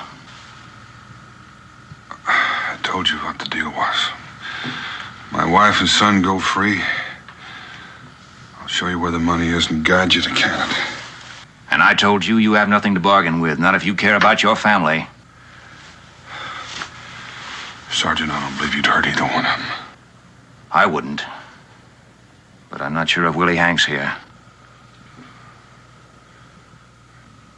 It'll be a pleasure, Mr. Boone.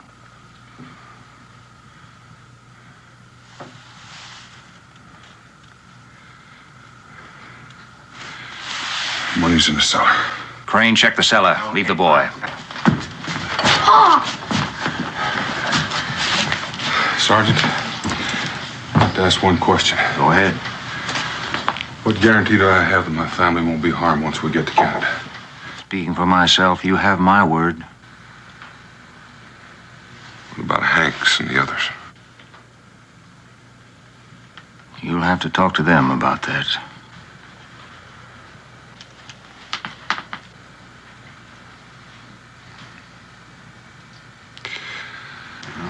Looks like we'll be going to Canada.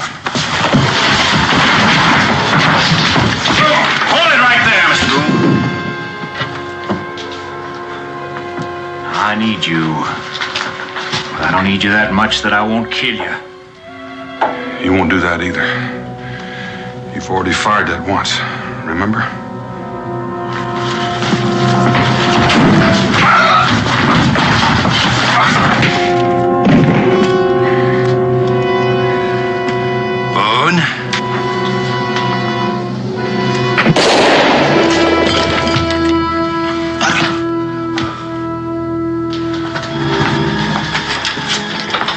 Stay back. What happened? Thank Private Crane. Put your rifle and the money right down there. Easy.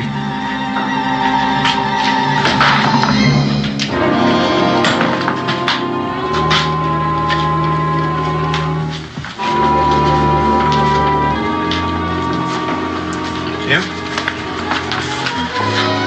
Yeah, I'm sorry. I'm really sorry, but I didn't mean to go against you. They'd have shot Boone.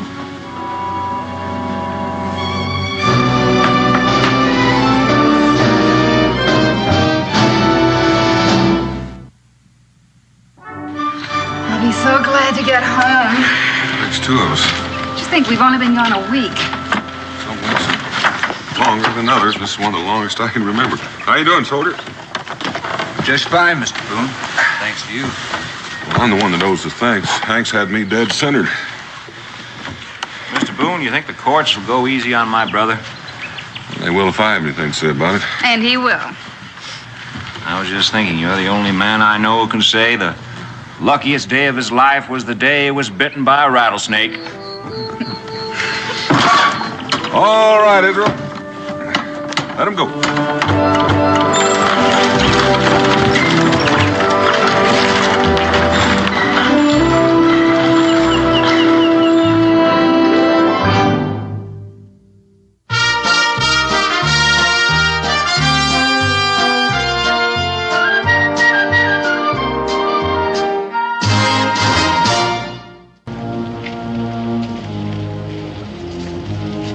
Apples, cycle pears, first red plum tree this into Kentucky. Look at it now. Can old Trader Beasley really help us? I mean, the squirrels eating all our crops this way. Well, he better. Taking the same money from a lone, lorn woman he takes from the rest of you. But if he succeeds, Mrs. Jones. Well, it's been my experience that he usually does.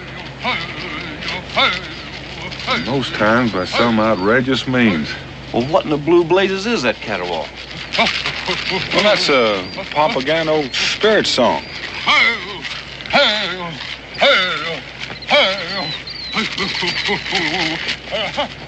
Heathen spirits in the presence of our children?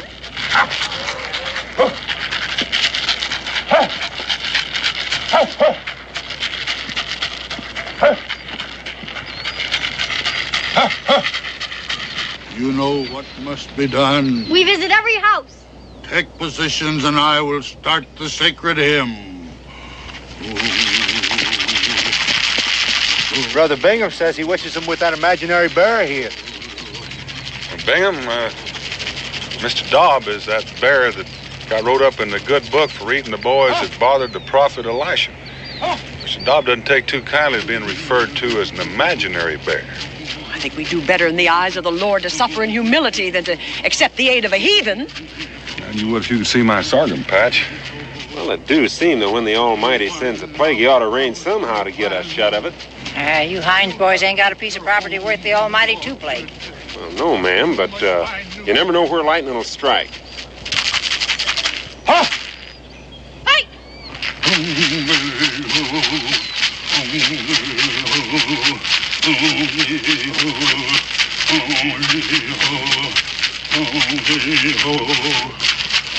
Little one of the brown squirrel clan, you have built your home in the orchard. You must find new home. Do you know what he is up to, Dan? I think I do. We visited every house. Bang of the bobcat clan, bang in the darkness, is coming to your homes. You must flee. You must flee. Be gone, squirrel. Be gone.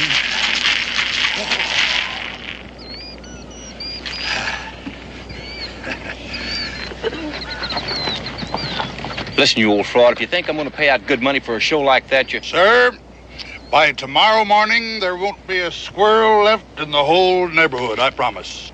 Well, how can you be sure? Oh, it's just plain everyday witchcraft.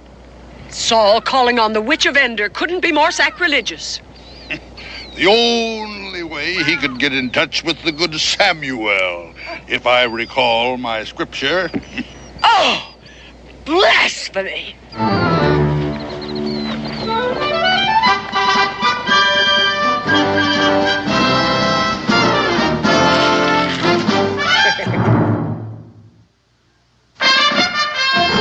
Daniel Boone was a man, yes, a big man, with an eye like an eagle and as tall as a mountain was he. Daniel Boone was a man, yes, a big man. He was brave, he was fearless, and as tough as a mighty oak tree. From the coonskin cap on the top of old Dan to the heel of his rawhide shoe, the rippinest, roaringest, fightingest man the frontier ever knew. Daniel Boone was a man, yes, a big man, and he fought for America to make all Americans free. What a Boone had to do and what a clean comer was he.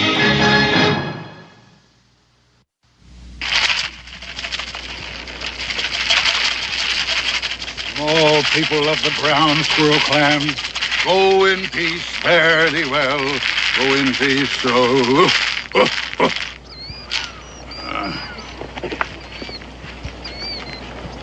You rid of your plague, Mr. Cowell? Well, I sure pray that it is. Well, you've seen the result at the Morse Orchard. Well, I wash my hands of it. I'll be right with you, love. Here you are. What's that, Mr. Dobb? Yeah, my sentiments exactly. What's Mr. Dobbs' opinion? Well, Mr. Dobbs says that if the Lord made us all in his own image, that some of us has slipped a little bit. We're going to your house now. There wasn't no sow and she lived in a sty. 3 little piggies had she. She went around going oink, oink, oink, and the little ones went wee, wee. Oh, 3 little pigs, 3 little pigs, 3 little pigs had we. They all went down to the grocery shop to see. My dear little piggies, one of the... Dan, are you going to tell him? If he doesn't talk me out of it. Well, it's for his own sake. The 3 little pigs, they up and down, they died as a little sea. Rob trying to say, oink, oink, oink, when the ocean said, wee, wee.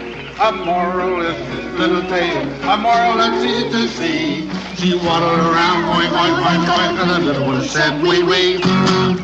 Pretty, huh? Well, I'd say it's a wee mite more on the philosophical side. About to do your orchard, Pop. Want to come and watch? Oh, thank you, Ezra. Why don't you boys run along? I'd like to have a little talk with Prater. Is it all right to go along? Because these are sacred to the Cherokee. Oh, Mr. Dobb will be glad to go along with you. Won't you, Mr. Dobb? Yes. Come on. Well, I suppose now that you're going to tell me that you've never seen anything like this before, hmm? Well, Prater, I remember when I was living with the Indians, that the squaws used to keep the deer out of their cornfields without any fences. One of nature's lovely mysteries. Conversation smelled instead of heard. Nobody's found out quite how it works yet, but every living creature, they've got the hang of it. Animals and birds and fish. Us too would be my guess, except when we took up words, I think that we messed ourselves up there. But wild things, they make welcome to their friends and they warn away their enemies. Bobcat must to scare away ground squirrels. Them little varmints gets one whiff of it, and they say to themselves, if that devil is a-scratching at our nest, we better set sail for New America. Well, I just hope they don't push you on board their boat. By Mrs. Grace? Well, Mrs. Grace is not the only one you've offended with your falderall. If you just do away with the pretty part and mark the burrows with a pair of overalls, I can unoffend them like scat. Civilization comes creeping in, and tolerance just doesn't keep a pace with it. Daniel, you know what just come across my mind? Committee of Correspondence days. And you fomenting revolution up and down the land, the king's men hallooing after you, and you enjoying yourself. Now, who would ever thought that you'd turn out to be the cautious one? At the same time, I hold your opinion high, and there's just one thing I'd like to have you straighten out for me. Them Indian women keeping their corn free of the deer. Now, just how'd they go about that? Well, Prater Breezy, you're plumb sneaky. Now, who am I to say whether it was the red paint or the dancing that did it? To say nothing of missing all the enjoyment. Not to mention the boys learn respect for other people's ways and having a little of it rub off on their elders. Mm-hmm. Now, there speaks the rumskullion that I know and take pride in.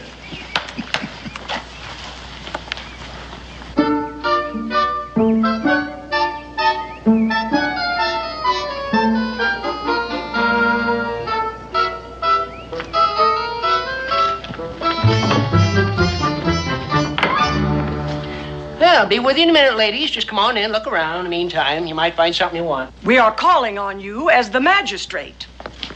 Now, say, you Hineses, step away from the judge's bench. Most your grandchildren are going to have to wait. Now, Mrs. Grace, what miscreant are you charging? Prater Beasley. Prater Beasley? Prater Beasley. The same Prater Beasley that just rid your homestead of a plague of squirrels? You didn't see how he did it.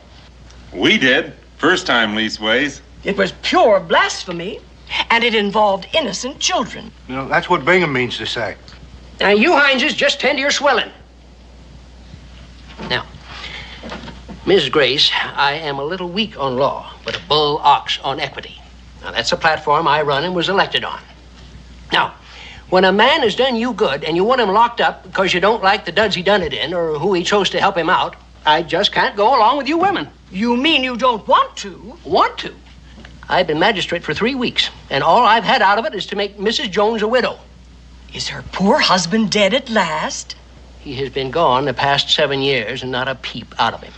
Oh, can't say I blame him. That woman's a terror. Mr. Hines, for shame.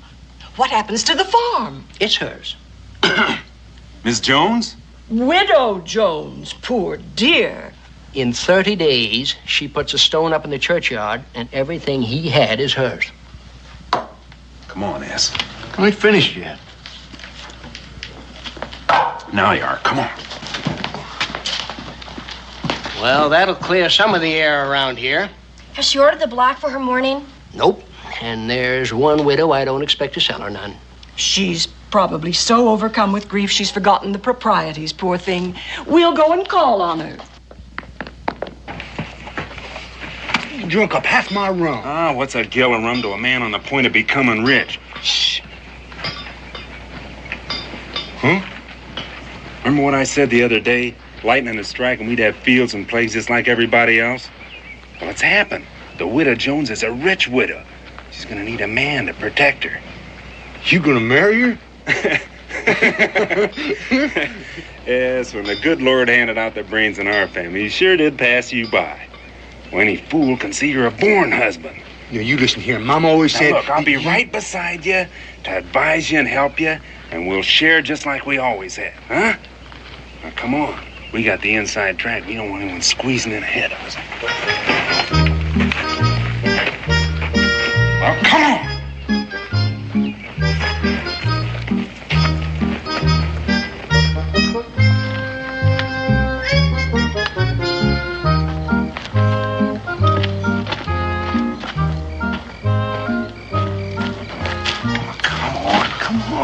What do I do? You rap at the door. She opens the door and says, come in. Yeah, what if she don't? You go in anyway. Come on.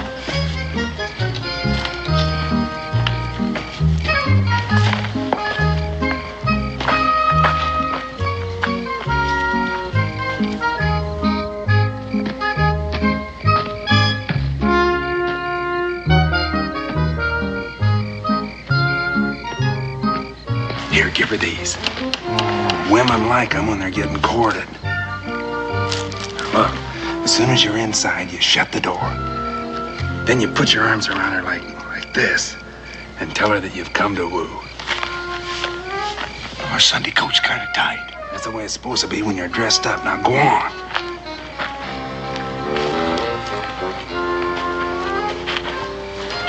Where are you gonna be? I'll be right here till you get inside. And I think I'll take a walk down by the barn and look over our new livestock. Well, go on.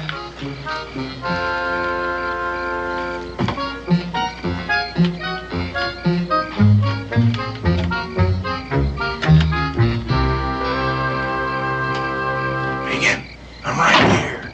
Don't be scared. Come on.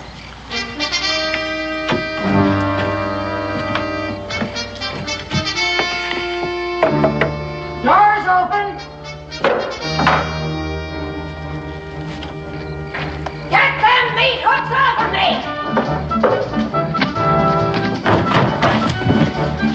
And stay out!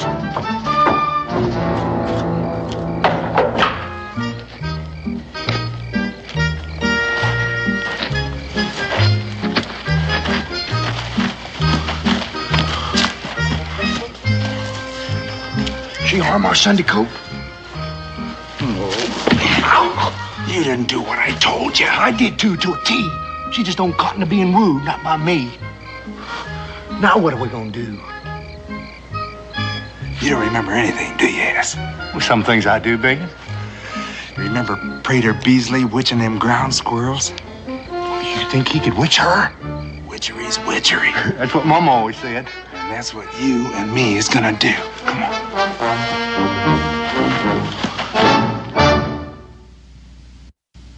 Rot-the-plon, rot-the-plon, plon, plon, plon, plon. Rot-the-plon, rot-the-plon, plon, plon, plon, plon. Well, got your mothers keep you at home, boys? I guess not. Be careful there. Don't step on Mr. Dobb. Where is he? You're on the whiskey still. That's what keeps it so shiny. Mr. Dobb, why don't you just come along up here. That's right. Come up here and get next to the fire and get warm. Well, welcome, boys. Nice to have you in my abode. What are you cooking? Have a taste. That's Rochefort, according to the recipe of Briand Savary, in case you know who he is. I don't. The Shakespeare of the cooking pot, they call him, and they call him right. I made his acquaintance when he came here all the way from France to taste American wild turkey. You know everybody, don't you? Well, between Mr. Dobb and me, yes, more or less. George Washington, just a nod and ask his help. But Patrick Henry, what? They're the best of acquaintance. Second best, maybe third. Hey, what's that? It's an Indian nose flute. Would you like to play it? Wow. Be careful. Don't step on Mr. Dobb. Try it. No, that's not the way.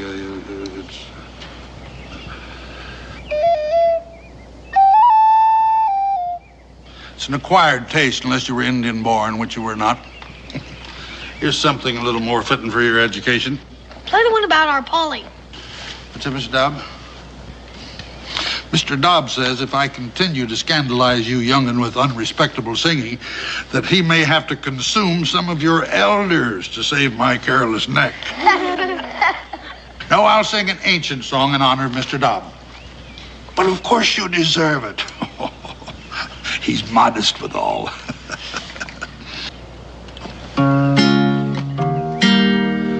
I was born about 10,000 years ago, and there's nothing in this world I do not know. I saw Peter, Paul, and Moses playing Ring Around the Roses, and Mr. Dobb will eat the man who says it isn't so. I taught Solomon to say his ABC, showed Daniel Boone the road to Kentucky, and while floating down the bay with George Washington one day, I happened old Methuselah to see. The good Queen Bess, she fell in love with me. She wanted to wed me secretly, but being a king was never, never this bear's desire. So I jollied her along a little while. I was born about 10,000 years ago, and there's not a thing in history I don't know. I saw Peter, Paul, and Moses playing Ring Around the Roses. All right, if we join you? The more the merrier.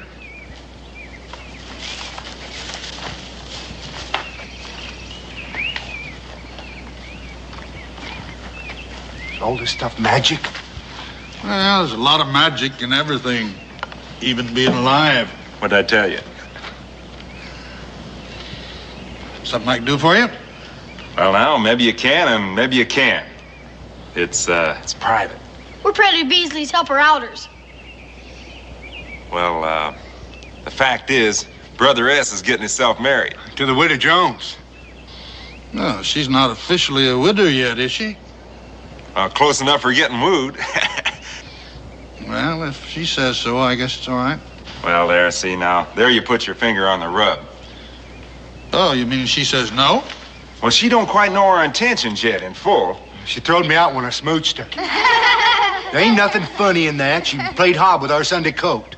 That's why we need the hex. What? To win her farm and affections. Oh, you mean a love filter? Yeah, that's it, a potion. I'm afraid that's a little out of my line. With all this stuff and the way you magic them ground squirrels? Now listen here, Prater Beasley. I've heard you say with these two ears how Patrick Henry come to you when he was courting his Sarah. Now, is that the truth or were you just lying? Well, if it wasn't for Prater Beasley, Patrick Henry'd be a lorn bachelor today. Well, Lan? Well, this is not exactly Patrick Henry, you know. Oh, you mean because you think we're poor? Show 'em, baby. Yeah. Does this look like cap in hand? Are we coming as beggars? Well, I must warn you, sometimes this stuff kicks back. Kick back? How? Oh, he's just trying to scare us off. You can't scare us, Prater Beasley. Us Hineses are like iron. And you just get in there and mix up that potion. Very well. Just a minute.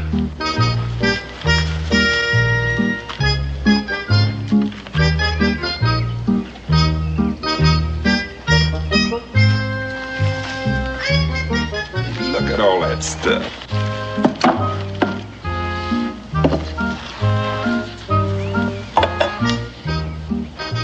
How do I make it work? Well, 3 drops in her tea, and then you sit with her after she drinks it. 29 straight evenings, that is, until Mr. Jones's tombstone is ready to be put up in the churchyard. What if she don't let me? She'll have drunk the potion, wouldn't she? She can't help herself. Is that gonna be like Patrick Henry's? Ah, you're a different man. But you guarantee it'll work, huh? Well, that's up to you. Slip up one evening and man. You'd have better never started it. Now, we'll do our part, all right. You just take care of her and we'll have no troubles.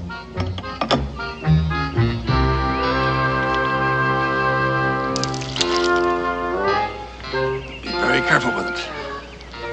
Take it. Here you are. It's on the house. Oh, hey, that's real neighborly. Neighborly? If it wasn't for me, you never would be rich. Don't you remember? If the witch ain't paid, the potion ain't any good. We learned that from our mama. Here you are. Come on. Now you daren't put no hex on us.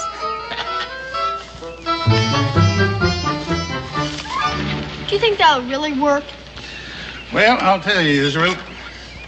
If the widow Jones allows S. Hines to sit with her for 29 straight evenings in a row, I'll be a little scared of my own medicine.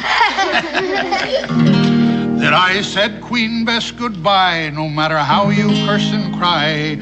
I'm on my way to Kentucky. I was born 100,000 years ago, and there's nothing in this world I do not know. I saw Peter, Paul, and Moses playing Ring Around the Roses, and I'll shoot the man who says it isn't so.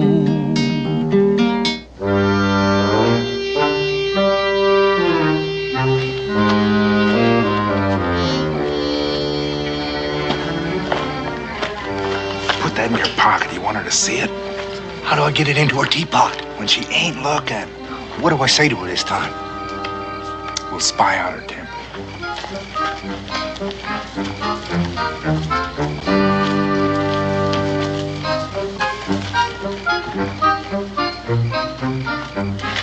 Glory be, she ain't home. How do I woo her? You sneak in and sneak the potion into her teapot. Well, what if she comes back?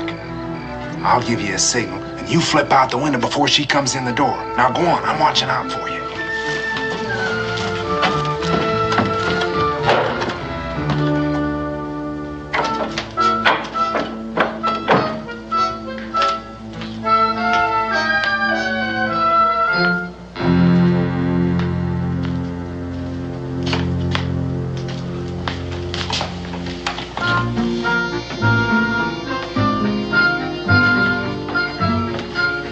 Fetch off my boots, woman.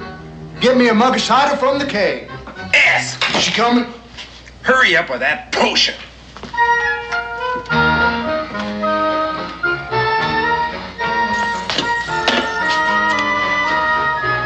One, two, oh my good Lord.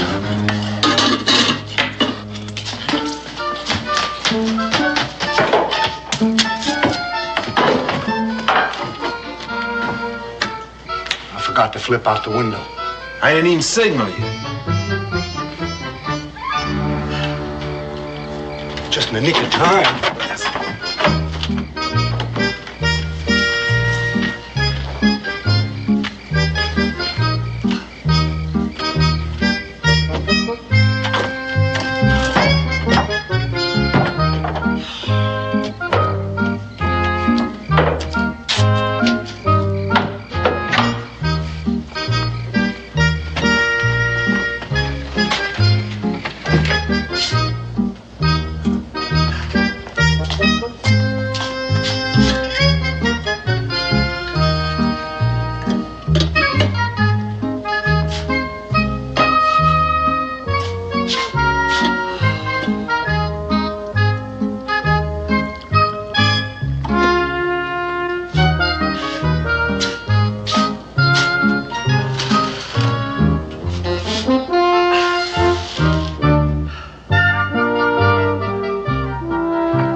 With no flowers. Go on.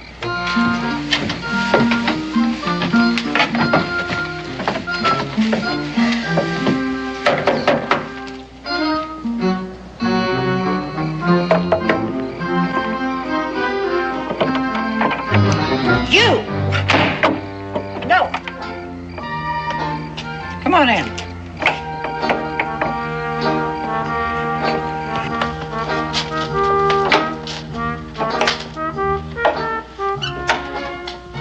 look like a husky young feller. Husky or shade better. Yeah, one that could pull his weight in the traces. And I don't mind what people say about you. The farmer gets me, he's gonna get a pearl. I don't mind neither. What's happened is the wall of my well's caved in. Well, I got on our Sunday code. And if it ain't dug out tonight, my critters will go dry in the morning, leaving me a poor woman. That's terrible awful. The tools are leaning right outside. You can leave your Sunday coat in here till you're done. No, I'll have to come back for it. Wait a minute. How much do you think you're going to get out of me? That is for a sorrowful, near-bereaved woman. Oh, it ain't money I want out of you. And what in blazes do you want? Well, I want to sit here and drink tea with you for the next 29 straight nights. Oh, yes. That's the cheapest well I ever got dug out. You can sit here and drink tea till you found her. Hey! Prater Beasley, you are a devil. Wedding bells ring out.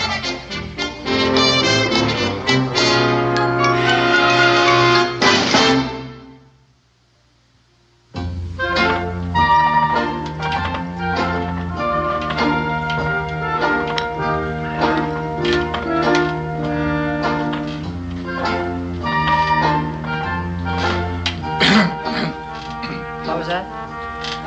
I just said. I'm dogged if I can figure you out. You want another splash? Well, I guess. Thanks. I intend to talk to Cincinnati. What's Cincinnati's got to do with it? Selling tea like this, it tastes like it never seen China. Mine tastes like it's seen China. We're drinking out of the same pot. It's worse than nothing. No, I was just deep in thought, and a tea run down my Sunday throat. You was deep in what? A thought, ma'am. As sure as I sitting there, I thought the wood pile is running awful low, and you getting ready to cook a big meal with no more wood and a jackrabbit.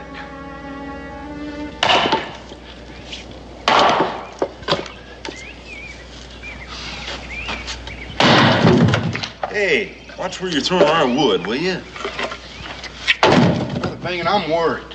Now, what do you find to worry you? Well, look at the sweat on my brow. I done worked up a blister. Well, when the widow asks, you gotta do, for the time being, anyway. That's it. She didn't ask. I just opened my mouth and offered. You know, Brother Bingin, I think that potion's working on me at the same time. Oh, that's plain impossible. We're drinking out of the same teapot, ain't we? Did the witch lay a hex on you? Not that I know, anyhow. The witch don't lay a hex on you. The potion can't harm you. Now, you ought to know that by now. I'm still sweating like a horse. Wooing fever, we call it. Never lasts past wedding bells. Tonight's the night you pop her the question, and tomorrow morning, all you want to do is just sit around and rock and get waited on.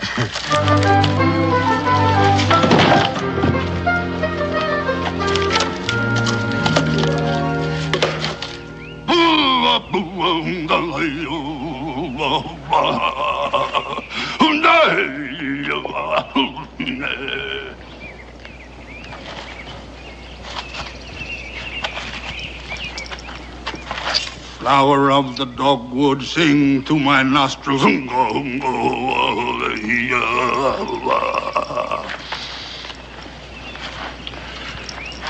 Black gum. What's this medicine good for? The ague. Hand me some of the mountain ash, the red berries. Good. 4 more.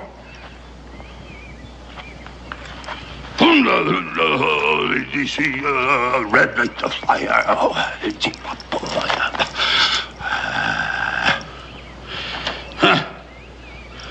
Now they'll stop being what they are and become medicine. You know, I thought about becoming a doctor. Must have had to go to Yale College. Yale College? That's a good place, but they go a little bit too much by the book. That's how you're supposed to learn. Well, Mr. Dobbs says that you learn by living. And the more you live, the more you learn. But the way you really learn is by looking and questioning and doubting Everything that man has said is the gospel truth. No matter who he is, says Mr. Dobbs. Been expecting you. You hear that? He admits he's expecting us. About a month ago, I gave you a love filter. Just a month and you know it. Give it? Why, you old scoundrel, you sold it to us. And don't try and lie out of it in front of this child. You said Patrick Henry come to you when he's courting his Sarah. Well, you don't even know the man. Patrick Henry's his closest acquaintance. Now, how do you know that? Because Prater Beasley said... No matter who they are, as Mr. Dobbs says. Because Prater Beasley knows his favorite song. For tonight we'll marry, Mary be. For tonight we'll marry, Mary be. For tonight we'll marry, Mary be. Tomorrow we'll be sober. Do you hear that? What Daniel Boone lets his own flesh and blood be taught? You're heading for bad trouble, boy, associating with this here witch. And that witch gonna be in bad trouble. We don't get our money back. Return the filter and the money is yours. You know we can't do that. We can't do that. I put it in the widow's tea. All of it? And 3 drops every night, then I sat with her. Except one time I put too much in by mistake. I sat with her for 29 straight nights. Your powers are greater than you thought. Yes, if you succeeded in doing that. But you ought to ask for her hand. She ain't got no hand. She ain't a widow anymore. Well, then you got what you paid for. Not us. That's what we've been trying to tell you. I mean, last night I put on her Sunday coat and I washed from head to toe to pop the question. And I went up and I knocked on her door, my mouth all smooched up for a kiss. And who should open the door but Jones? Mr. Jones? He couldn't. His headstone's going up in the churchyard tomorrow. Says he was prisoner to the Indian for the past 7 years. Of course, she don't believe a word of it. Oh, neither do we. That woman's got a tongue like a razor. Ain't no man could stand up to that for a full life.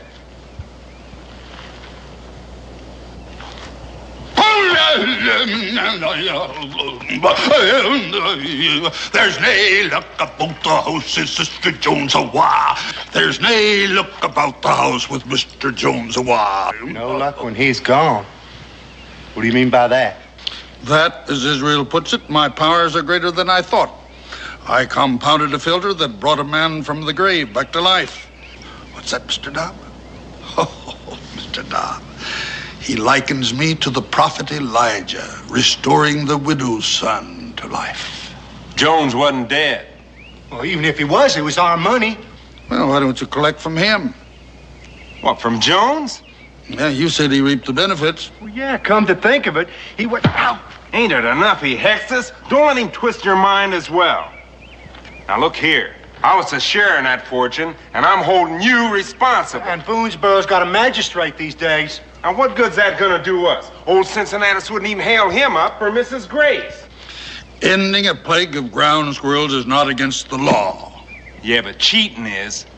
Against the law and equity as well. Hey, you hear that? He admits it. We got him. Yeah, what made him agree with us? He's got some cadoodle up his sleeve. No, he ain't. He hexed us after we paid him. Now, that's against the witch's book. That puts him in our power. We're gonna hail you into court. Yeah, you rue the day you frauded the Hineses.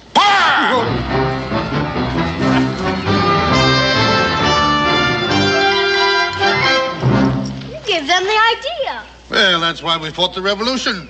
What, so those diddlers can make you look like the criminal? No, so every man can have his day in court, and disputes between Americans be settled according to the evidence. Mrs. Gray sure's gonna kick up her heels into the jig when she hears about this. Don't think they could win, do you? Well, Ezra, I'll tell you.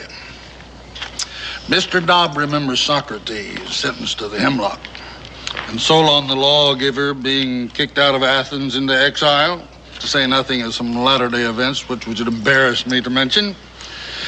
Now, Mr. Dobbs believes that Boonesboro's first trial will be a great experiment in law and equity at the inside. Prominently.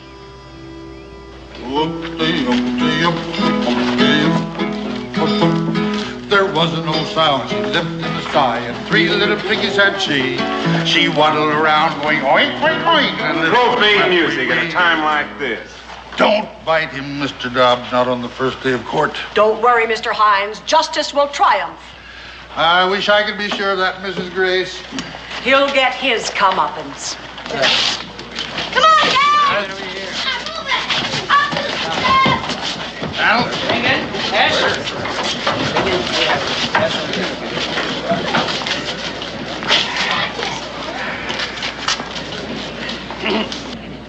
All right, this court is now open for business. Now, as you no doubt remember from my campaign, I am a little weak on law. But you're a bullocks on equity. Yay! Excuse me, I mean, Your Honor. However, I have been studying up on the law as such, and I have made a few important points. The first point being that you have your choice. Now, you can be tried by me or by a jury of 12 good men and true. O'Grady will be one. Daniel, you're a legislator. What? The defense has a right to choose. Yes. The defense has a right to choose, and that's as it ought to be. Your Honor, I trust your equity and your fairness, so I'll be tried by you. Thank you, and I will do my level best to be fair for all concerned. Now, point number 2. You all have the right to be spoke for by real lawyers, even though there ain't a real lawyer this side of Lexington. Well, we don't need no lawyer to tell us. Your Honor, I'll plead my own case. Well, then we can get right down to the nub. Mr. Clerk. Your Honor. Thank you. Now, this is the case of Prater Bisley. He's being sued for cheating and otherwise finagling. S. Hines must be what this means to say. That's Bingen Hines et al. Well, that's what it says here, but it don't fit the case. Well, it'll come out in the testimony. Oh, I dearly hope it's fit for ladies' ears. All right, Prater Beasley, you want to speak up for your side? I yield to my accusers, Your Honor. Ain't nothing else you can do. Down and being stomped by his familiars, out of their own book. All right, speak up, S. And Bingen, I suppose. Why are you suing him? Well, he frauded us. Well, in what way? Well, you know in what way. You've heard all the talk around. I want to hear you talk. In mixed company? The law says open trial. The law says open trial. Well, I say the law ain't very delicate. Speak up, S. Well, if I got to, I guess I got to. Well, me and Bingen, we was thinking about the widow Jones. Well, she was going to be a widow anyway. We got to thinking that she needed a man to protect her. To protect me? Why mop up the floor with men? Ask Jones. All right. Go on, S. Well, we figured since everybody else around here's already got a farm, we thought it might as well be us. The two of you? Well, now, that wouldn't be respectable. And then Prater, he sold us the filter. The what? I could get Patrick Henry to get his Sarah to fall in love with him. Is that what he told you? Well, yes and no. Well, he didn't say it exactly. And you let him believe it? Ours was 3 drops in her tea, and then poor ass here had to sit with her after she drunk it, night after night. I had my work cut out for me just getting her to let me stay, even though I did dig out her well. You was a nuisance. Well, he got the potion down you, didn't he? And then she wouldn't marry me. Jones come home. He's sitting right there alongside of her. Well, that's why we want our money back, along with what I lost by her not going through with the wedding. You lost? Well, he was the share in the fortune. Oh, he was he? I put up the witch money. All right. Let's have it quiet in here. Prater Beasley, say your say. Well, Your Honor, I think it's already been said. No argument? Well, I'd like to move for acquittal on the evidence. Well, from the point of view of evidence, I'm tempted to agree. Oh, injustice! Mrs. Grace, sit down. Now, evidence is one thing, but from the point of view of equity and justice, Prater Beasley, I am ashamed of you. You're the smartest man around here by a running mile. You read books and you think philosophy, and the young ones dote on you in spite of it. But you ain't got no more responsibility than a polecat. You playing thumble rig on the superstition of these diddlers for your private amusement. Now, just a minute about that. Judge, I take my hat off to you. I am going upstairs and wrestle with this decision till equity throws me. This court is adjourned till I get back. What's he got to wrestle on? We give him the straight facts.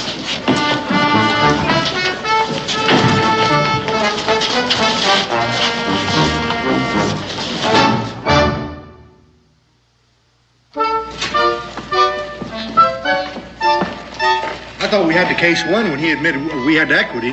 Equity? That's just talk. That whole crowd's in cahoots. Need a miracle to win. If we had enough money left, we could get Prater Beasley to work up one for us. Just let me think, will you? How long can it take that man to arrive at a simple fact? Well, he may not find it that simple. Mrs. Boone, you are a woman. We all should take a warning. 7 great towns in Greece, 'tis said, claimed Homer's birth when he was dead, through which alive he begged his bread. We could just walk out and leave him high and dry. Now, what good would that do us? Huh? Gentlemen, do you know where I can find Dan Boone? Oh, he lives out there someplace. Oh, he isn't at home. I thought he might have come down to the fort. Well, I can knock on doors. Somebody may know. Here. We ain't buying nothing. Oh, they're free. I'm running for Congress. As long as they don't cost. Patrick Henry. Hey, you really him? Yes, I really am. You gonna tell him after all? We got our miracle, you oaf. How do you suppose a man of Patrick Henry's prominence is gonna feel when he finds out an old loony claims he couldn't make hay with his own sweetheart without witchery? Oh, Patrick Henry's gonna be mad as hops. You're gonna be mad as hops.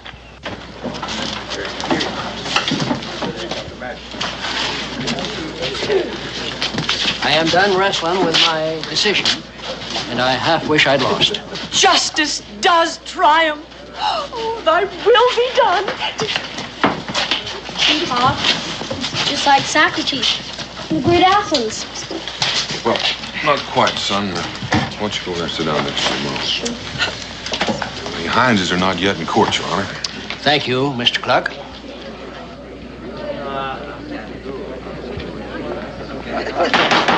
Court's in session. Now let's have some order here. Hold on! What?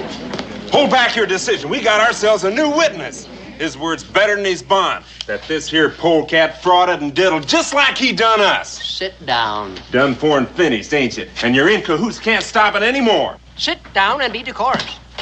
Your Honor, if I may, before the court proceed. Dan! Pat! Patrick! Becky! Oh. Who's he? Patrick Henry. What are you doing here? I'm running for Congress. I hope I can count on your support. Well, you don't need to ask. I can even make a speech for you. Well, with Daniel Boone orating for you, I guess you'd have no use for me and Mr. Dobb. Prater Beasley, why, you old polecat. Is Mr. Dobb with you? Just 1 inch and you'd have stepped on him. Oh, Mr. Dobb, I am so sorry. He doesn't know his own strength anymore. Israel? Israel? I used to know you. I know. I was a lot smaller then. Thank you. I'll remember that next time. This court is in session. I do apologize, Your Honor. An unexpected meeting with dear friends. Say, you are the old loony that's on trial here.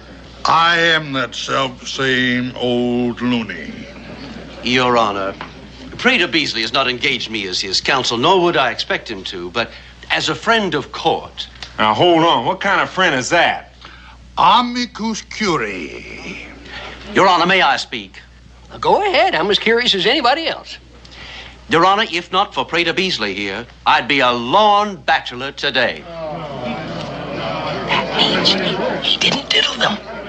Well, whatever Prater says is apt to be the truth, no matter how outrageous. I will not believe it. Oh, madam, picture me, a young fellow, head over heels in love and tongue-tied as a bashful coot. I'm sure you must remember from your own courtship. Well, Prater Beasley gave me a filter, distilled by his genius, and I quaffed a glass about so tall. Ours is for her to drink. Well, he told you the recipe's different according to the man. Don't interrupt the congressman. You testify it worked? It hit me like Jove's thunderbolt. I took another small shot, just for luck, and staggered down to Sarah's house. I asked, and she said yes. By the way, you still have that still? Yes, and some of the finest branch water that ever trickled down a man's throat. Well, then, Your Honor. Case dismissed, court adjourned. This tavern is open for business. Kentucky wins over Great Athens! Hey!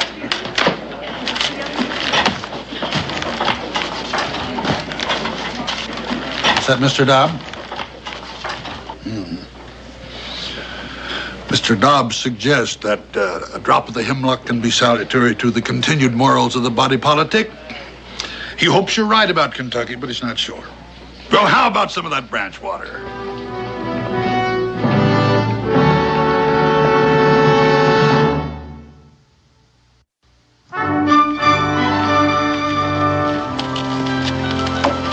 If you'd like me to draft that speech for you, Wouldn't sound like Pa. do it your own way then. Becky, my dear, as always. Oh, and the next time you come, you bring Sarah, you hear? Will you come up and visit us in Philadelphia? The capital? You can watch our nation taking form. It's beautiful to see. Well, we'll see what we can do. Well, he acts like he smelled a bear. Oh, t'other day, the Yankee folks were mad about the taxes. And so we went like Injuns dressed to split the chest with axes. Sir, for snake bite and voters who need mellowing, compliments of Mr. Dobb. I thank you on both counts. And you thank Mr. Dobb for me, too. This is going to come in mighty handy on some of these cold nights when I'm out there campaigning for Congress. Well, I'd better get at that, too. I got a lot of hands to shake over here at Idamak Stockade. Now, Israel, don't you let your folks leave you behind when they come up to Philadelphia. Don't worry, I won't. Bye. Pat?